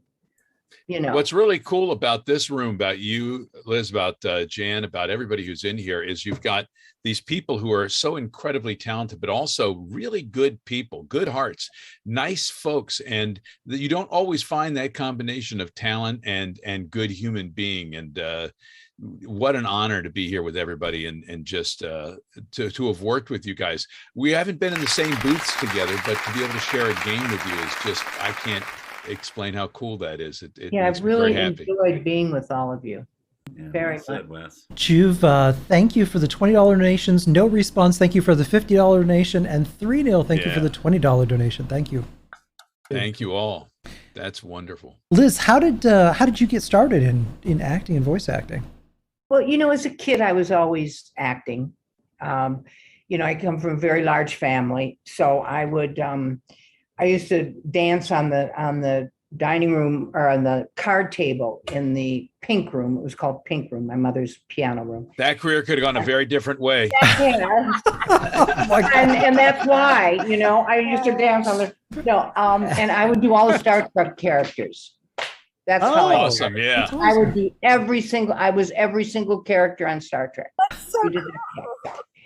And then it just kind of mushroomed in. I'd studied, you know, through college. I didn't major in it or anything in grad school, but I ended up going to New York, where I got my feet wet, really, you know, stumbled through it, but it was a great experience. I learned a lot, and I was one of the lucky ones. I just, you know, I worked. Working is its own reward, is it not? It's just amazing. But I took improv and I studied. I studied with Kim Stanley. I had Lee Strasberg, Uta Hagen. You know, I studied with all of those people. So you really study with character work. Mm-hmm. And then it was learning how to take it from here to take it and make it come out here in front of a microphone. Yeah. The whole other skill. Isn't it amazing how improv work can make those dreams where you're in your underwear on stage and don't know your lines go away? Yes. Yes. Yes. It's so funny. Just make up the lines and pretend you're in Oh Calcutta. Just keep going. Something is happening with my screen. I don't know why everybody's kind of fading in and out. Is that happening? That's actually happening. It's the hour. It's that damn pineapple. No, reality is kind of shimmering right now. It might poof out of existence any moment. Yeah, that's Wes's fault. Liz, there's like a kaleidoscopic vortex going on behind you. I'm not sure. Oh, yeah. I wonder if it's the camera. No idea what that Ghost is. in the room with you. Cover up the light Wow. behind you. Maybe that'll make. Do you have any acid flashback stories you want to tell us, Liz? Or It's been Liz really is Liz is nice. coming to us live from the Every 60s. minute. Wes, what about No idea what the hell that is. yeah, Wes, you've got a really interesting background. hey, I was acquitted. Tell us a little bit about George Robert Allen and Wolfman Jack days. Well, George Robert Allen was my teacher back in high school. We put a scholarship together in his name at my local high school. We've been doing it for 18 years, the Growlin Award. He was a wonderful guy. He was about as tall as Conan O'Brien had. Conan O'Brien's hair moved like Tommy Tune, was just a fantastic soul who helped and a mentor to all of us. I've had so many wonderful little lives along the way. Worked at WHFS for years, a legendary East Coast alternative station. Worked with Wolfman Jack on live program for 2 years. Did the Dr. Demento show, and I've had a wonderful chance to work on many films and TV shows in the DC area. And for the past 22 seasons, 22 years, I've been the arena announcer for the Washington Capitals, and I got a really cool Stanley Cup championship ring. This one is there we go. Very cool. That's awesome. Yeah, best ring a dude ever gave me. Thank you, Uncle Ted. This was lovely. Wait, do they let you play? What? No, I just talk about them playing and then I get a nice ring out of it. So it worked out pretty well. I've announced almost every one of Alex Ovechkin's home goals since he came into the league, and that means that I've announced a lot of them over the years. So he's now banging down the door to try to get Gretzky's record, and it's been kind of fun. What the hell is icing? Icing is when the puck goes across two lines and doesn't stop, and they call it back and bring it to the other end. So it's bad. It's also something on cake that's delicious. So it's good. I'm glad we covered It's bad. It's bad in hockey, good in cake. Exactly right. Exactly right. Yeah. Got it. I still don't know what the hell it is, but thank you. Yeah, especially a pineapple upside down cake. Yeah, pineapple also bad in hockey, good in cake. Whatever. Yeah. Pineapple is good in anything. I'll clear this up. I do love pineapple on pizza. I'm one of those guys. So It's a love or hate thing. Yeah. Definitely a binary thing. Yeah. I think Liz has fully transitioned had to it, the. Liz. into What Wait the- is going on with her camera? Liz, I feel like Liz has now. Liz is now on. Trying to get rid of those Li- stars. In Liz the is on back. the. She's on the astral plane. we need to do an exorcism on her Zoom environment. They're here. It went away for a second. This Zoom is clear. All are welcome. All. Oh, you're in a kaleidoscope. I'm in a That's exactly- cloud and half my life anyway, so I might as well take it to the Zoom. This. I'll think it's trippy and wonderful. Paul. Yeah, it just feels really good too. Paul, what about your background, Paul? Tell us a little bit about how you got into acting. Well, I started out at improv. Yeah. I worked at a place called the Brave New Workshop, Dudley Riggs, Brave New Workshop in Minneapolis, Minnesota. I'd done theater. I was a music major and started playing with guys that were really too good for me, and said, I should be an actor instead. And moved to Minneapolis, started doing improv, and we were the resident satirists for All Things Considered. Nice. Love that show. Back in the 70s. Every Friday we would bring, we'd do a piece. We would write the piece and then we would record them. So that was basically the first time I started doing things that were going to be on the radio. Voiceover. You're like the committee for NPR. That's basically, we did the, it was like in the steps, the something steps, Capitol Steps did it after us. Anyway, so we did that for a couple of years. And then I started doing a lot of musicals, but I did voiceover in Minneapolis, moved to LA to be a nobody again. And got signed, Not difficult. got signed by an agent who handled me commercially. but not voiceover, because they had Ernie Anderson, they had everybody they needed.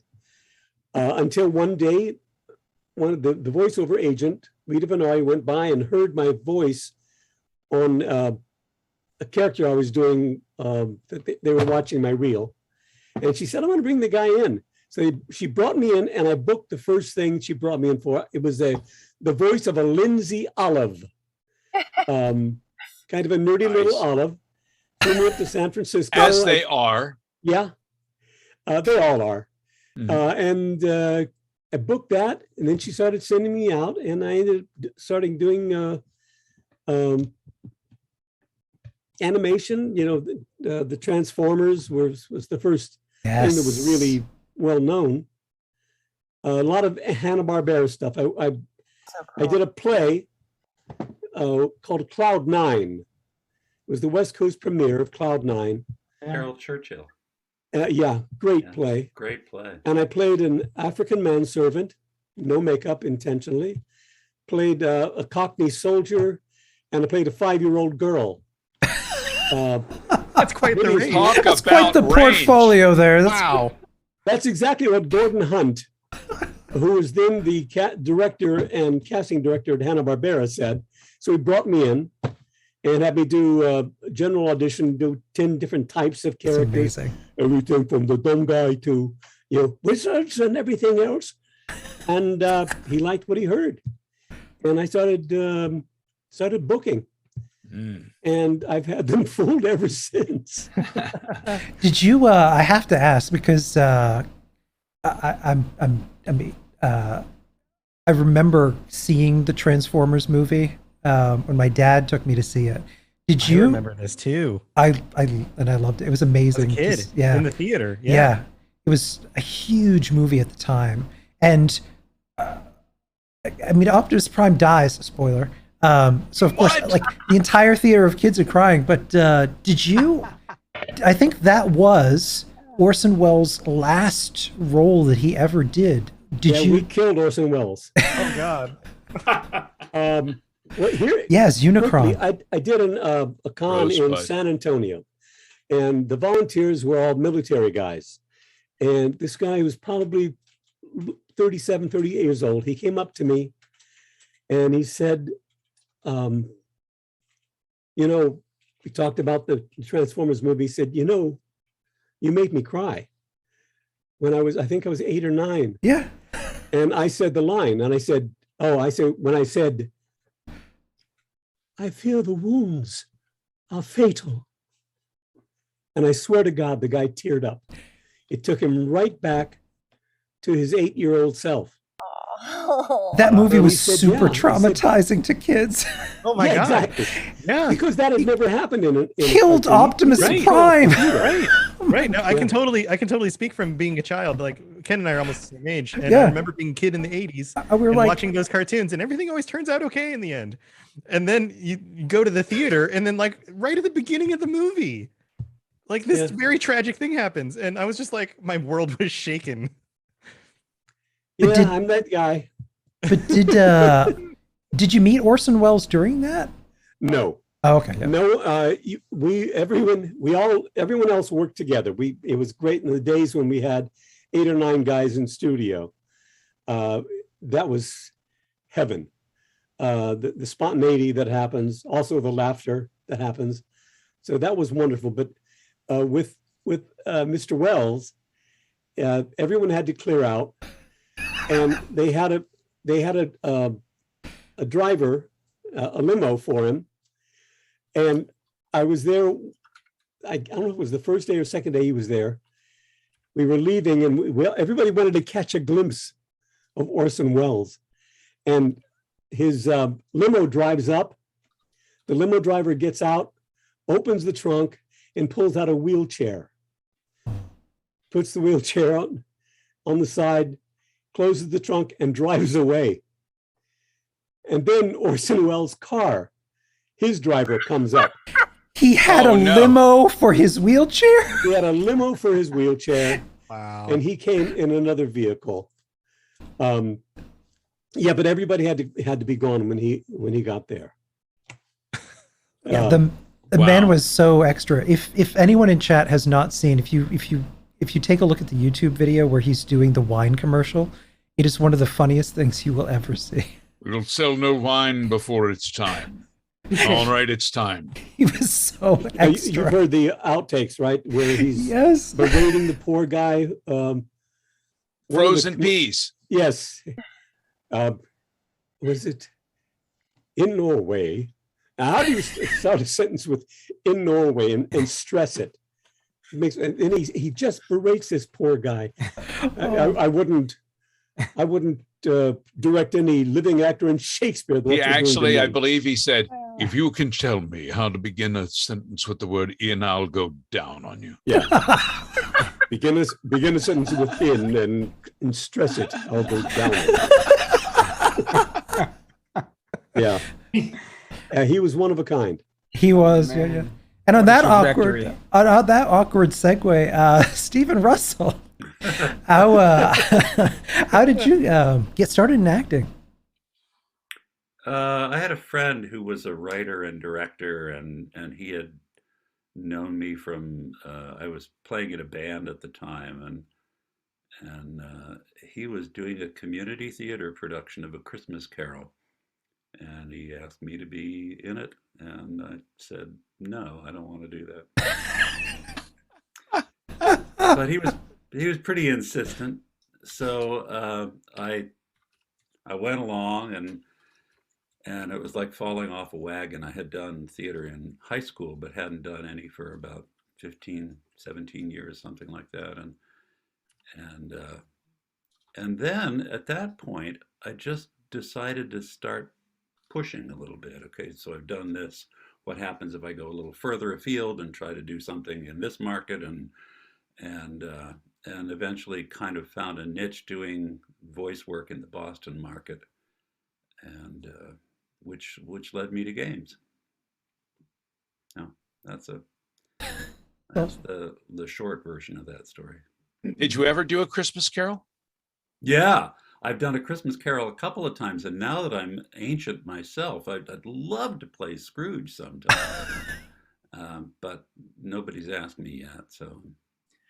Ken had me do it last year, so who knows? Maybe this year they're looking for a new Scrooge. We did it in the Wasteland for Fallout for Hope, and it was fun. Although that was the first time I'd ever had a chance to play Scrooge. And you were magnificent. Yeah, well, yeah, we my got favorite so much quote feedback. somebody said later was, "Everybody else, let's have fun and do A Christmas Carol." Wes Johnson, serious as death. So.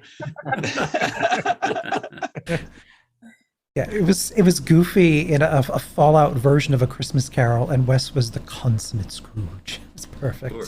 It was fun. It was fun, and it's like, I think for actors that may be one of the classic roles we all would love to play. I mean, what role would you guys love to play if you had your choice of playing any given role that's out there? I want to play Ma and To Kill a Mockingbird so badly. Oh, good character. I would just love that role.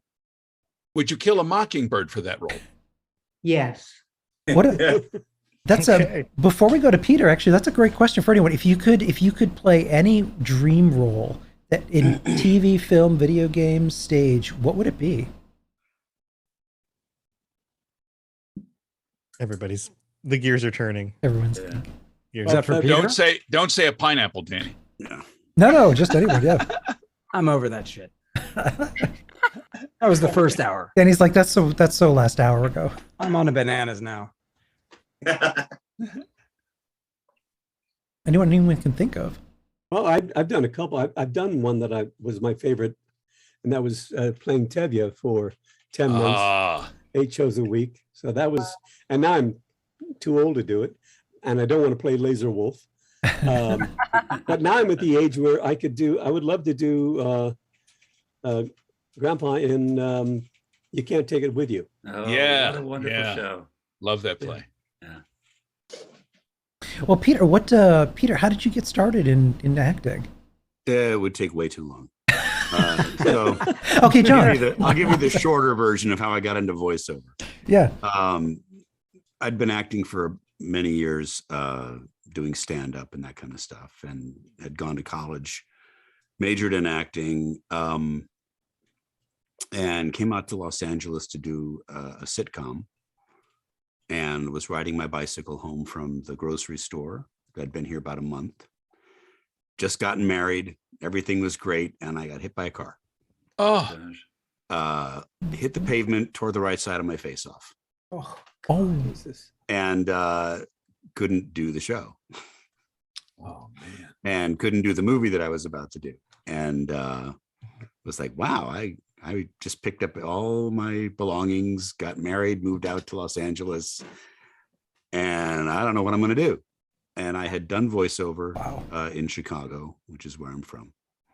And I thought, well, I guess I'm going to double down on voiceover, because nobody cares if I've got a huge, and it's, 30 years ago, obviously, but big old scars on my face at that point. And so started really focusing on voiceover, working day jobs, and finally it started to click. And that's how I got into voiceover. Into games, I was in one of the earliest video games that used voices. We did, it was a game called Mech Warrior.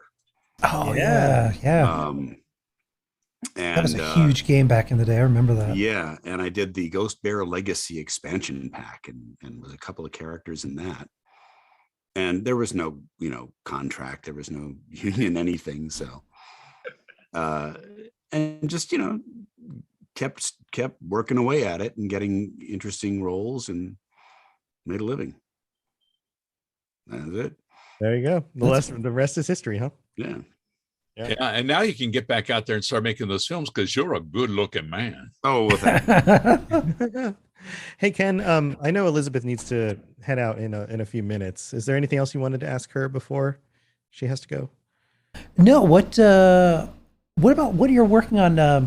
This is the last question I'm going to ask everybody, anyways. Liz, what are some of the things that you're working on now? I That you can just say. finished a whole big series of television spots for a client that I was thrilled to get, because it was really nice. And then I'm working on an independent film, and I really want this to go really well. I love little indie films. I really do. The roles are really fun. They're good to do. And I play a Jewish gal from very hard-edged Jewish gal from Brooklyn. So I'm having a lot of fun with it. Those New York years coming back to pay off, right? Yeah, they sure are. I get to awesome. say things like, "Listen, you lousy son of a bitch." Actually, that'll come in handy for anything, spam calls, whatever you want. Don't call me a cheap son of a bitch. Just because I take you to Cass's for lunch. Things like that. It's not so fun. cheap. Thank you so much for the donation, Matt W65. Thank you for that All right. $20 donation. And Liz, so we can let you go. Where can people follow you? Where can people find you? God, I don't do anything in social media. I do have a Twitter, don't I, Chris? Yeah, you do. Chris, I have a Twitter. Yeah, I have a Twitter account. Yeah. And it's more from my writing. I'm writing children's stories. That's awesome. Another book that we're putting together. I have a writer manager in LA, and I'll be going out there and working on it, the editing. Good and idea. everything. So I'm really happy about that. And then I just do everything through my website. Which is? www.elizabethnoon.com, and Elizabeth is spelled with an S, unfortunately. And my last name, you have to watch when you type it in, because it goes None. So it comes out as no one. Instead of noon. You don't pronounce it like Siri that? must, yeah. Siri has bedeviled me when I've been trying to write to you for the past several days. It's just horrible. I should change my name, but not at this day, Yeah, it's always Elizabeth No One. Yeah, well, every time I type in my last name, an eggplant pops up. I don't get it. What does that mean? I didn't get that. How come I laughed and I Oh didn't no. Who wants to try explaining this? Nah, keep it pure. Okay. Just think pineapple. Think Oh, my. pineapple. Yeah, pineapple. Next time, I'm just going to picture a pineapple. That's Yeah. all. Banana. This has been so wonderful. Thank you. guys. Thank you But so I much for wanted, your time. I still want to hear how John and Danny got into business. Okay. So John, yes, how did you get started? Yeah. Christmas Carol. Yeah, that was like one of the first shows I did. I got my Actors Equity card at the end of my training program at a conservatory up in San Francisco. So yeah, I was up there and training in theater, doing improv, movement, voice, just the whole gamut. Moved to LA and came down here and was continuing to do theater. And actually, it's a funny story how I got involved with Fallout. I actually initially was doing the mocap for the demo of the game. So I was like on a, on a sound stage, and we were just recording like that opening scene of, man, I don't know who you are, but your timing's impeccable. Yeah, they call producers. it It's called the vertical slice. I didn't know that until the dev told me. But they take like a section of the game to showcase. Yeah, so I did that, and I mean, it was the first time I had done motion capture, voiceover, anything like that. And I was just having a good time, having fun. And like a couple months later, my agents called me and they were like, the producers loved you. They want to make you the character in the game. Oh, and I was like, what does that mean? You had no idea what that was going to be. At all whatsoever. So whenever they would call me in, I would just head to the studio and like, all right, here we go. But it was, I think it was one of the most fun projects I've done to date. And I'll always remember that experience. How do you look in a mocap suit, John? Is it like, fabulous? I look fabulous. Excellent. Excellent. I bet Very you sleek, very Svelte. Digital Ducky in chat says the animation for that scene is just some of the most choice. One of my favorites in the whole game. Danny, what about you? Elementary school, I played Orson Welles in a like an all-child musical of Citizen Kane. I played Orson Welles playing Charles Foster Kane. Wow, what That was elementary my school first. did you go to? And I was 5, and it really expanded me as musical theater. As a kid, in middle school and high school. I've let's see, when did I start doing it in earnest? I think I started making my own films after college, live action, but also animation. And I would do voice type stuff for those. And we were doing the sound mix at a studio one time. And this guy was like, yeah, you need to start doing this professionally. So then I got a demo and found an agent. Actually, this was up in San Francisco too, John. I'm from the Bay Area originally. And here we go. I think the first big game I did was actually a music game, not an acting game. It was Guitar Hero. I did a bunch of singing for that game. Oh, All cool. right. And a bunch of other music themed games that were done by a really excellent studio up in the Bay Area, up in Fremont. Well, you're a legit musician. Yeah. I mean, Very you got a legit. band. and If you say so. Tell us about your band, sir. Yes. Well, let's see. We're just like a rock and teenage combo. Everything's got a nice 4/4 beat, except for the stuff that's in 13/8. I have a band called the Fuxedos. It's kind of my alter ego. FUXEDOS, like tuxedos, but with an F, so it makes a fuck sound. If you want to find me on social media, if you put that, thank you. I'm here all day. At least till 4.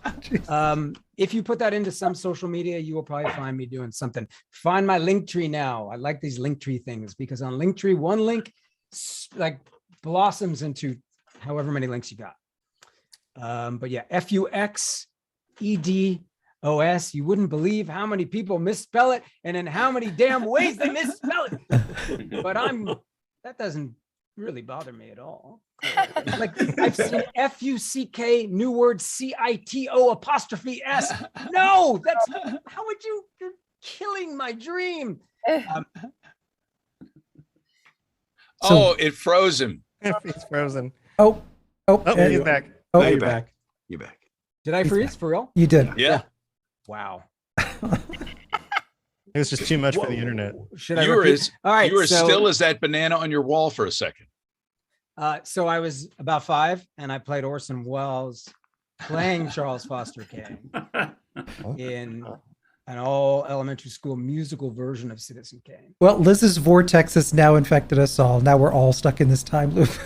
Am I still frozen? No, No, you're No, it was good. only We at the are. end. You're not kaleidoscoping anymore. You only- either. you I only guess I don't froze know. for a I second. think it might have been something it was the coming light. in from Yeah. the window, the light or something, you know. Oh, it was Go way to the trippy, Liz. It light. was way trippy. It was I pretty loved cool. It was a nice Good. effect. Oh, It was I a just nice wanted effect. to make it a really interesting time, you know, and we're doing such a good cause. I thought we'd have a little sparkle in the back. Let's do it. Yeah. Just a little All bit right. of sparkle. Just put a little I love sparkle this. into it, huh? Thank you so much, Thank you, everybody. Liz. Thank you, Great. Thank you, Very Liz. nice meeting you. Liz. Everybody, put in your pledge, put in that money. We need it. Yeah, you cheapskates. Yeah. Yeah. Sweet talk them. That's what we need. Thank you, Liz. Love you, Liz. Yeah. One, so I have a question that'll get you to think a little bit. So we'll dim the lights here. What is, and just got a donation. Oh, Eleonora. Eleonora, thank you so much for that $100 donation. Wow. Eleanor, That, thank you. well done. Wow. That is beautiful. Thank you, Ellie. But we Wonderful value all streamer. donations, don't we? Fantastic Fallout modder. Really lovely person. Thank you, Ellie.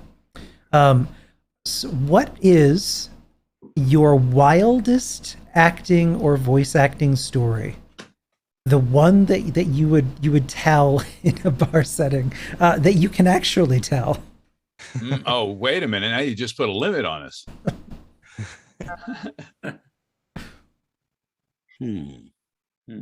Ears are moving again.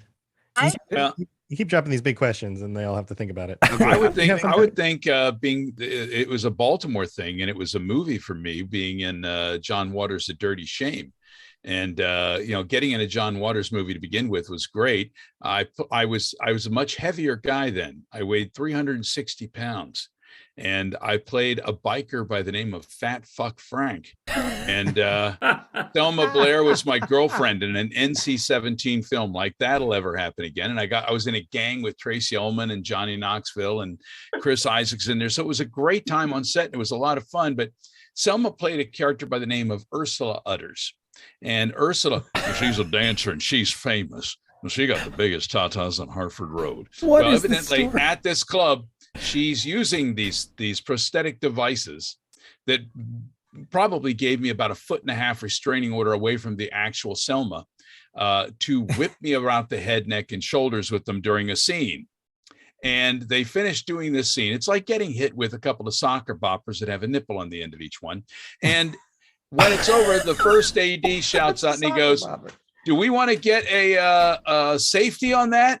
And John Waters goes, "No, those things are too expensive to waste on Wes's head." So Classic. yeah. If anybody hasn't seen the pictures of you in this film and It the is ridiculous nature of everybody else in the amazing. film, they need to go look this up. Yeah.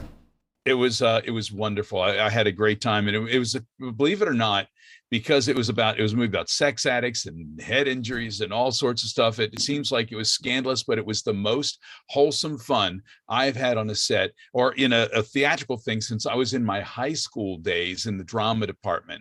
It felt like that kind of camaraderie on the set, and it was very cool and a lot of fun. What about you, Peter? Oh, I'm not following that one. That was the capstone story of crazy stuff. Yeah. I'm sorry, I should have waited I got until I had nothing. a I got John nothing on Waters that. in my back pocket there. I know Jan was about to share something. Did you Yeah. have something you wanted to share? I just had two small examples, but one was I was here. I'm in Maryland right now, and I had flown back. My mom was very sick. It's the summer of 2019, and I had flown back to LA for just a 4-hour record at Blizzard. So, I flew in, got there, slept, got up at like 7 in the morning, had a 9 a.m. session, and I got up earlier than that, but I managed to get into a car accident on the 405. Oh, I know, but it's a 405, so you're going like 3 miles an hour, so you're fine. But I get into the job and like, no one knows. Cause like, the thing is, what are you going to say? I mean, I was on time and everything, so it didn't change anything for anybody. But the fact that like I flew across the country, managed to get into a car accident, still went into for the job, never told them about my stuff. You never tell them about your stuff, kid, because it's a job. You do the job. But so there was that. And there was another job where I had done a character in an animated feature where the character's mouth is full of a starfish the whole movie. And the director, who's a lovely man, he brought snacks for me. And I don't know if you've seen the Amy Schumer short. Have you guys seen that? Yeah. Amy Schumer Like, show. it's like, Amy, we got your snacks. When she's doing like, there's a sketch she does where they bring her snacks for her voiceover record. And she's like in this thing. It's like a Charlie's Angels thing with all these hot cats and like, what's her Megan Fox is the voice of one, and she's like, oh my gosh, they're calling me to be a hot cat. So she shows up and she's like the fat cat. And they're like, yeah, Amy, we got your snacks. All she has to do is say worms, right? That's like the thing that she says. But he brought all this food for me to have in my mouth. And I have all these food allergies, by the way. But of course I didn't say it to him, because he's such a lovely guy and he's like bringing me snacks. Like, what do you say? Like, no, yeah, I'll take the snacks. So I had like rice cakes and beef jerky and chocolate shards in my mouth at the same time. I had to wear a bib. I had a trash can under me the entire time. So I could spit out food and like put more in. Oh God. And there's a video somewhere. I don't know. Maybe it is on OnlyFans. I don't know. Yeah, I'm sure there's a whole splashing forum dedicated just to that. Yeah, but yeah, exactly. It's a very particular kind of kink. Yeah. So yeah, I think that's probably my main story. Did you gain any weight on that one, or did you, No, I did not consume any of the food. But you just chewed it up and spit it out. Chew it up and spit it out. That was my jam. It's really, really cute, I'm sure. Thank you, Susie Little Ghoul, for the $20 donation. Thank you, dear. Love you, Susie. What about you, Chris? I think it wasn't the on the job that was the crazy part, but I did an industrial, so a training film for the TSA. And in it, I was the guy taking the bomb through it was a training film for the people doing the screening. So yeah. How to watch the X-ray machine and like not mess up and not miss things. So I'm like the guy doing that. And that's great. I cashed my check. And, about a year later, and this was after 9/11, but after the shoot, the water, they wouldn't let you have liquids on the plane. So you had to have all your liquids in the little bags. And I'm flying home. There's this huge line. Everybody's there with all their bags and everything. I'm not going to make my flight. And the TSA guy's walking up the line, stops at me, is like looking at me. Says, I know you from somewhere. Oh, no. Oh, no. Are you in the training film about the thing? Yeah, I am. He's like, come here. And he walks me past the whole line. Nice. Wow. So there are people say there aren't a lot of, Not a lot of perks, but that's a good one. But that was a big payoff. Very cool. That's fantastic. Paul, what about you? Oh God. It's interesting because one story will generate something else to say, oh, I've got this story. Oh, there's something else. I worked with Anna Nicole Smith, which was really wow. Yeah. I won't go into that one. Enough said. You're just gonna leave it there for us? All right. Were you deposed? Was she the ultimate professional? Oh, she was horrible. I mean, she was as sweet as she could be, but she was completely stoned the entire shoot. I can't wait for Paul Lighting's book. It was okay, I'll go with that one. Oh, no. It was a real, nothing happened except that she just didn't know what she was doing. And she was on drugs, poor thing. And we had a scene where it was called Skyscraper, and she was supposedly a helicopter pilot. It was like a ripoff of Die Hard, and I she remember. was. Yeah. Oh God, you remember? Oh, You've it's seen this usually on, film. it's usually on at 2 or 3 in the morning. Anyway, it's a scene where I'm waiting for an elevator. Elevator doors open. She's inside the elevator in this beautiful jumpsuit that's cut down, zippers everywhere, and she pulls me onto the elevator. I guess they're terrorists around. And of course, my character immediately assumes she wants me. It's one of those that was so stupid. As one does in the average elevator. Yeah, and she's much taller than me.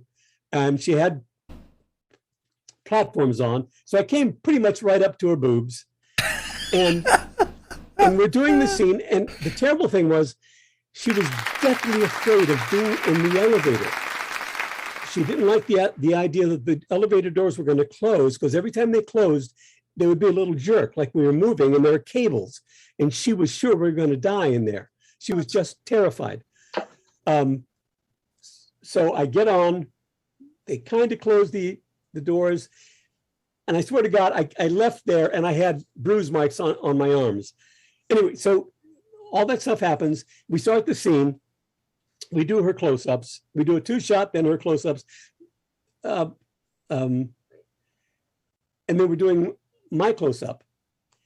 And we're doing our lines. And then finally the director said, told her, because she kept stepping on my lines, said, we're doing close-ups now, so you can't step on Paul's lines. Oh, okay. I didn't say what he said. No, I know you didn't say what he said. You just don't talk when Paul's talking. She said, oh, okay. So I'm doing my lines. She doesn't say her lines at all. So I start ad-libbing because they keep rolling. So I'm ad-libbing. I'm talking about all those zippers. Do they all open? Do they What all would I open? find? What would I find if I opened all those zippers?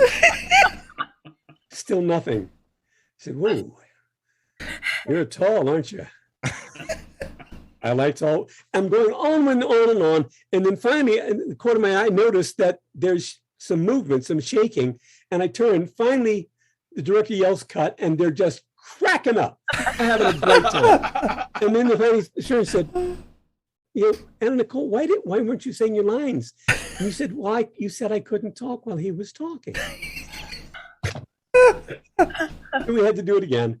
Anyway. Did any of your lines make it in? Yeah. And then of course she gets off and I get blown away. Nice squibs all over the place, blood coming out of the back of my head. So it was a quick scene with this beautiful woman, and then they kill me.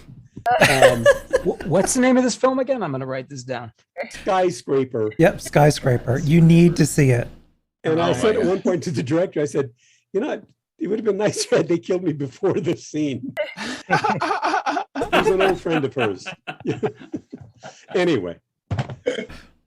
So that was the one that didn't have to do with voiceover. Does anybody else want to share? We're running out of time here. Does anyone else have a story they'd love to share? Looks like we might have used them all up. We used Yeah. them. You can't really follow up, Nana Nicole. But Yeah. we definitely want to give people time to kind of shout out any of their projects and ways that people can get a hold of you guys before we wrap this up. So and also Voiceapalooza, voiceapalooza.com. Go check it out. Yeah, and continue to donate all week long, guys. There's going to be all sorts of great events. If you enjoyed this today, we're going to be back again tomorrow morning at 11 a.m. Eastern time with the cast of Morrowind. We're going really old school with the Elder Scrolls. And then we're going to have a Whose Apocalypse Is It Anyway later in the evening, where there's going to be some improv involved, and Danny will be talking about pineapples. You'll want to check all this out. Sunday, Father's Day, are we having Portal, Kenny? I hope so. we may have Portal. So cross your fingers and look for Portal, a play that Jan Johns is in, and that'll be on Sunday. And all next week, we have all sorts of great events, and it's going to end with Voiceapalooza Prime on Sunday, the 26th. In the meantime, send messages to all your friends. Let them know to come here. Go to voiceapalooza.com for the schedule, and look up Fallout for Hope on Twitter. Wes is currently insulting. Yeah, It's the my Alexa is poltergeist. telling me to give Cozy her pills every night at 7 p.m. Nice, nice. This is a reminder. Cozy's a Thank you, dog. Alexa. Yeah. Well, where? So, Stephen, where can people find you? Follow you? I'm also someone who doesn't really do social media. I have a Twitter account, but it's not something I do. But I am about to start doing voice work on a really fun project called Fogtown that is being, it's a kind of animated thing that's being done by a really inventive guy out of Portland, Oregon named Sean Parker. It's basically a Sherlock Holmes pastiche with finger puppets. Ooh, That's nice. amazing. That sounds pretty cool. Yeah. It's Really cool. it's just delightful, and the writing is so fun, and I'm really, really excited about that project. So that's the next thing coming up. That's very cool. Yeah. Paul, what about you? Stephen Russell on Twitter, right? If anybody wants to reach out to you, right? Yeah. I'm on Twitter at 4, Paul Eiding, because somebody else took Paul Eiding. I'm Instagram, just my name. Same thing with Facebook. I've got a short film that's making the rounds. That's won a bunch of awards. We are now Oscar qualified. Wow. For Congrats. next year. It's something that I'm more proud of it than almost anything I've done. We shot it during the height of the pandemic. With my pandemic beard, it's out to there, and it's called Frank and Emmett. It's me telling my partner of 45 years that the act is ending, and I reveal to him that he is a puppet. It's me and a Muppet. It's written and directed by Carlos. I want to use his entire name. Carlos Puerles. Carlos is the head of animation at DreamWorks, and he always loved the Muppets. So this is more or less an homage to the guys who run the puppets. Yeah, it's look for it because it really is something I'm pretty proud of. Frank and Emmett. Awesome. Frank and Emmett. Awesome. Also, thank you to Anonymous for the $20 donation. Yes, thank you, whoever that was. Thank you. Jan? Yes. Well, following a possible Oscar qualifying short film. So you can see me at the local AMP. I'm the one wearing the dancing shoes and nothing else. Woo-hoo! What am I? Oh, so you can find me on I'm on social media, but I'm not good at it lately, and I've never been good at it, to be honest with you. But so I'm on Instagram and on Facebook and I'm on Twitter, although barely on Twitter. I'm trying to get back into it. And I've got a couple projects in the works that I can't really talk about, but Mickey Mouse Funhouse was just renewed for season 3, which is pretty cool. Congrats, that's awesome. Yeah, so that's cool. And then I'm doing some stuff on Alice's Wonderland Bakery. So every time I have a session, I immediately want cupcakes and scones. So Do they make you smaller, taller? no, I'm trying to like say something other than eat me because I feel like I'm trying to think of the name. Like when she has in the cartoon where she has the cookies, like eat me. Oh, don't mind if I do. You know? Oh, Jan. Anyway, Jan. oh, Jan. Oh, Jan. that's kind of what I'm working on.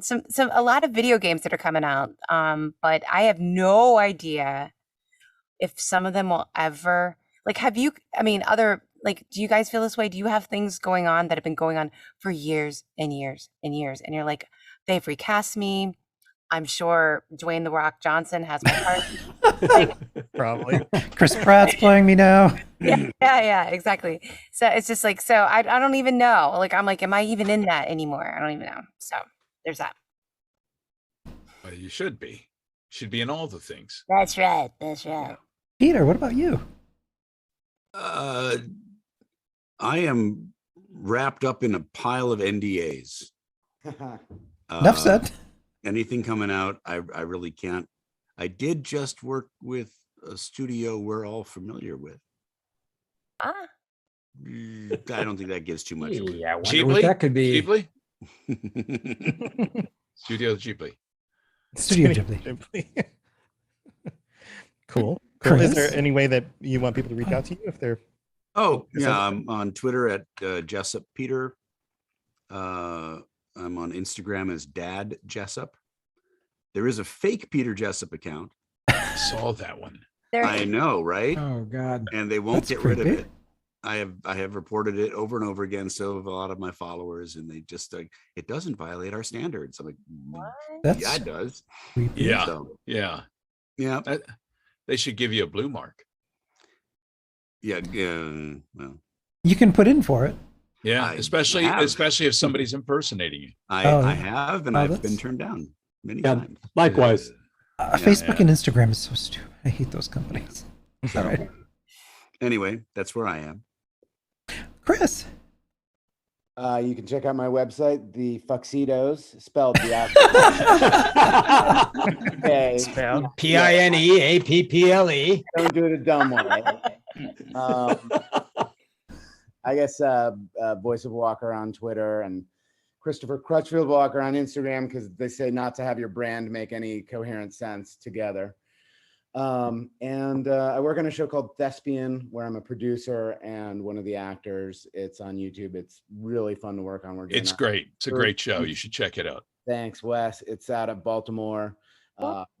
Very funny stand-up comic turned actor, writes the whole thing, named Mark Unger. And then I'm in the audio dramas from Graphic Audio of the Fred the Vampire Accountant series. And there's also a very good audiobook series done by a narrator. But we do the audio drama of that. So that's what's coming up. It's an accountant that'll keep you in the red. It will. And what was the Paul Rudd show on Netflix again? It is Living with Yourself. Living. And it's great. It's so, yeah.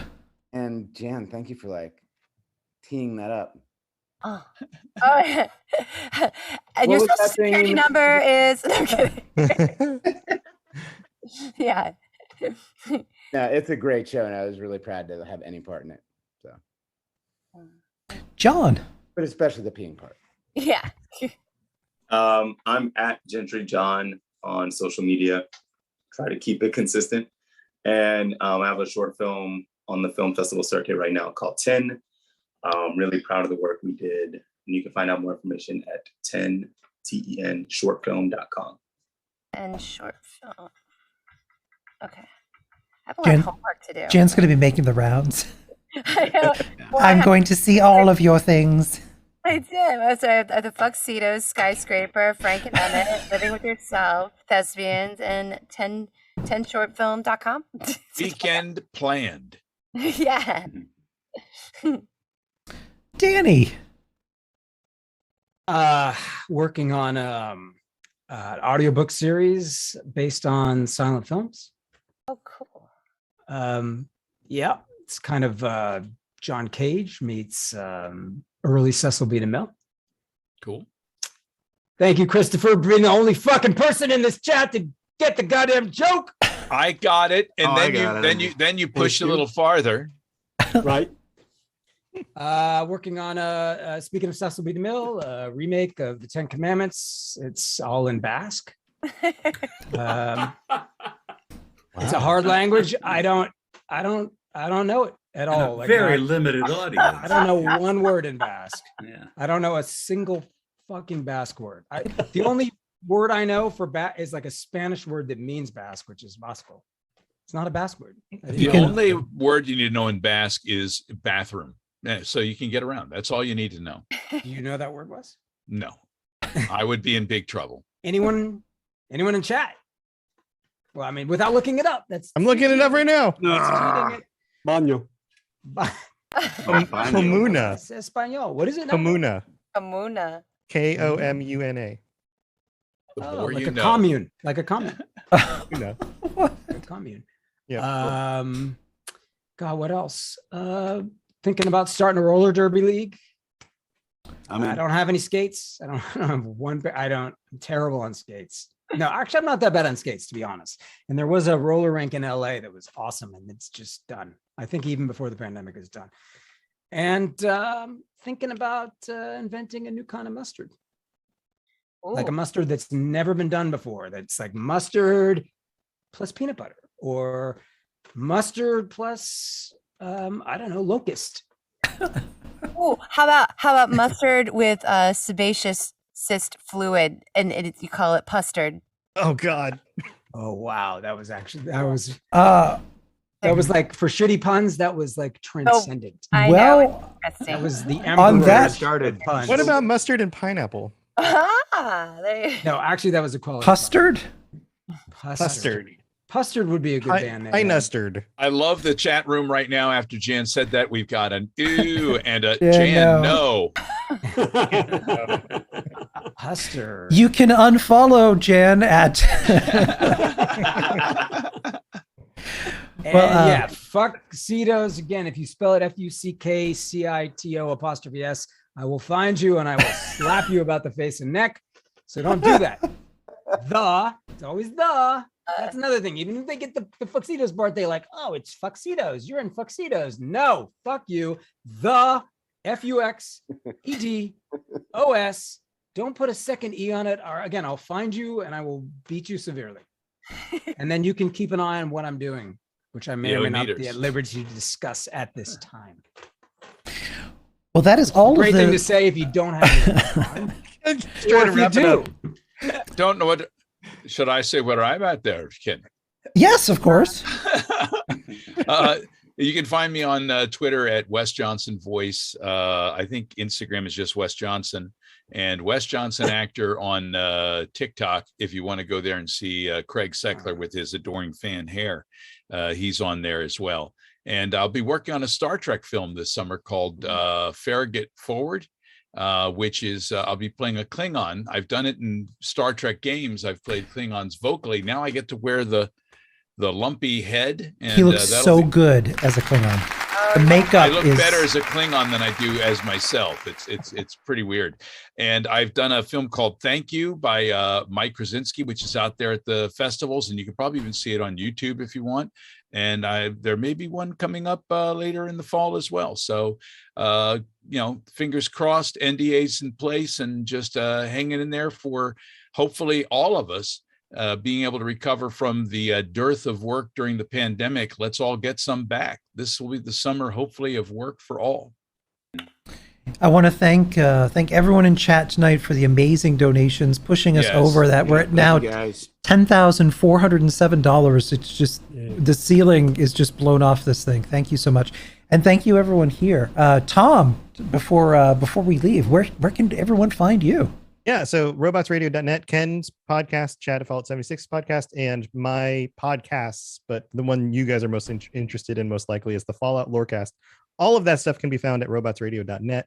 I run the network. There's lots of awesome shows if you're looking for more content about video games and the world of video games and all that kind of stuff. So that's where you can find my stuff. Well, day one, our programming has come to a close. Tomorrow, day two, we have some exciting things planned for you. So check all of that out at voiceapalooza.com, Fallout for Hope as well. And we're going to pass the party. Don't go anywhere. We're going to raid into Wreck-It Renee. So stick around, and she's got something really fun that she has going on here. And Danny is getting ready for his OnlyFans video. And on this awkward note, I'm going to raid. Aw, I love everybody. I love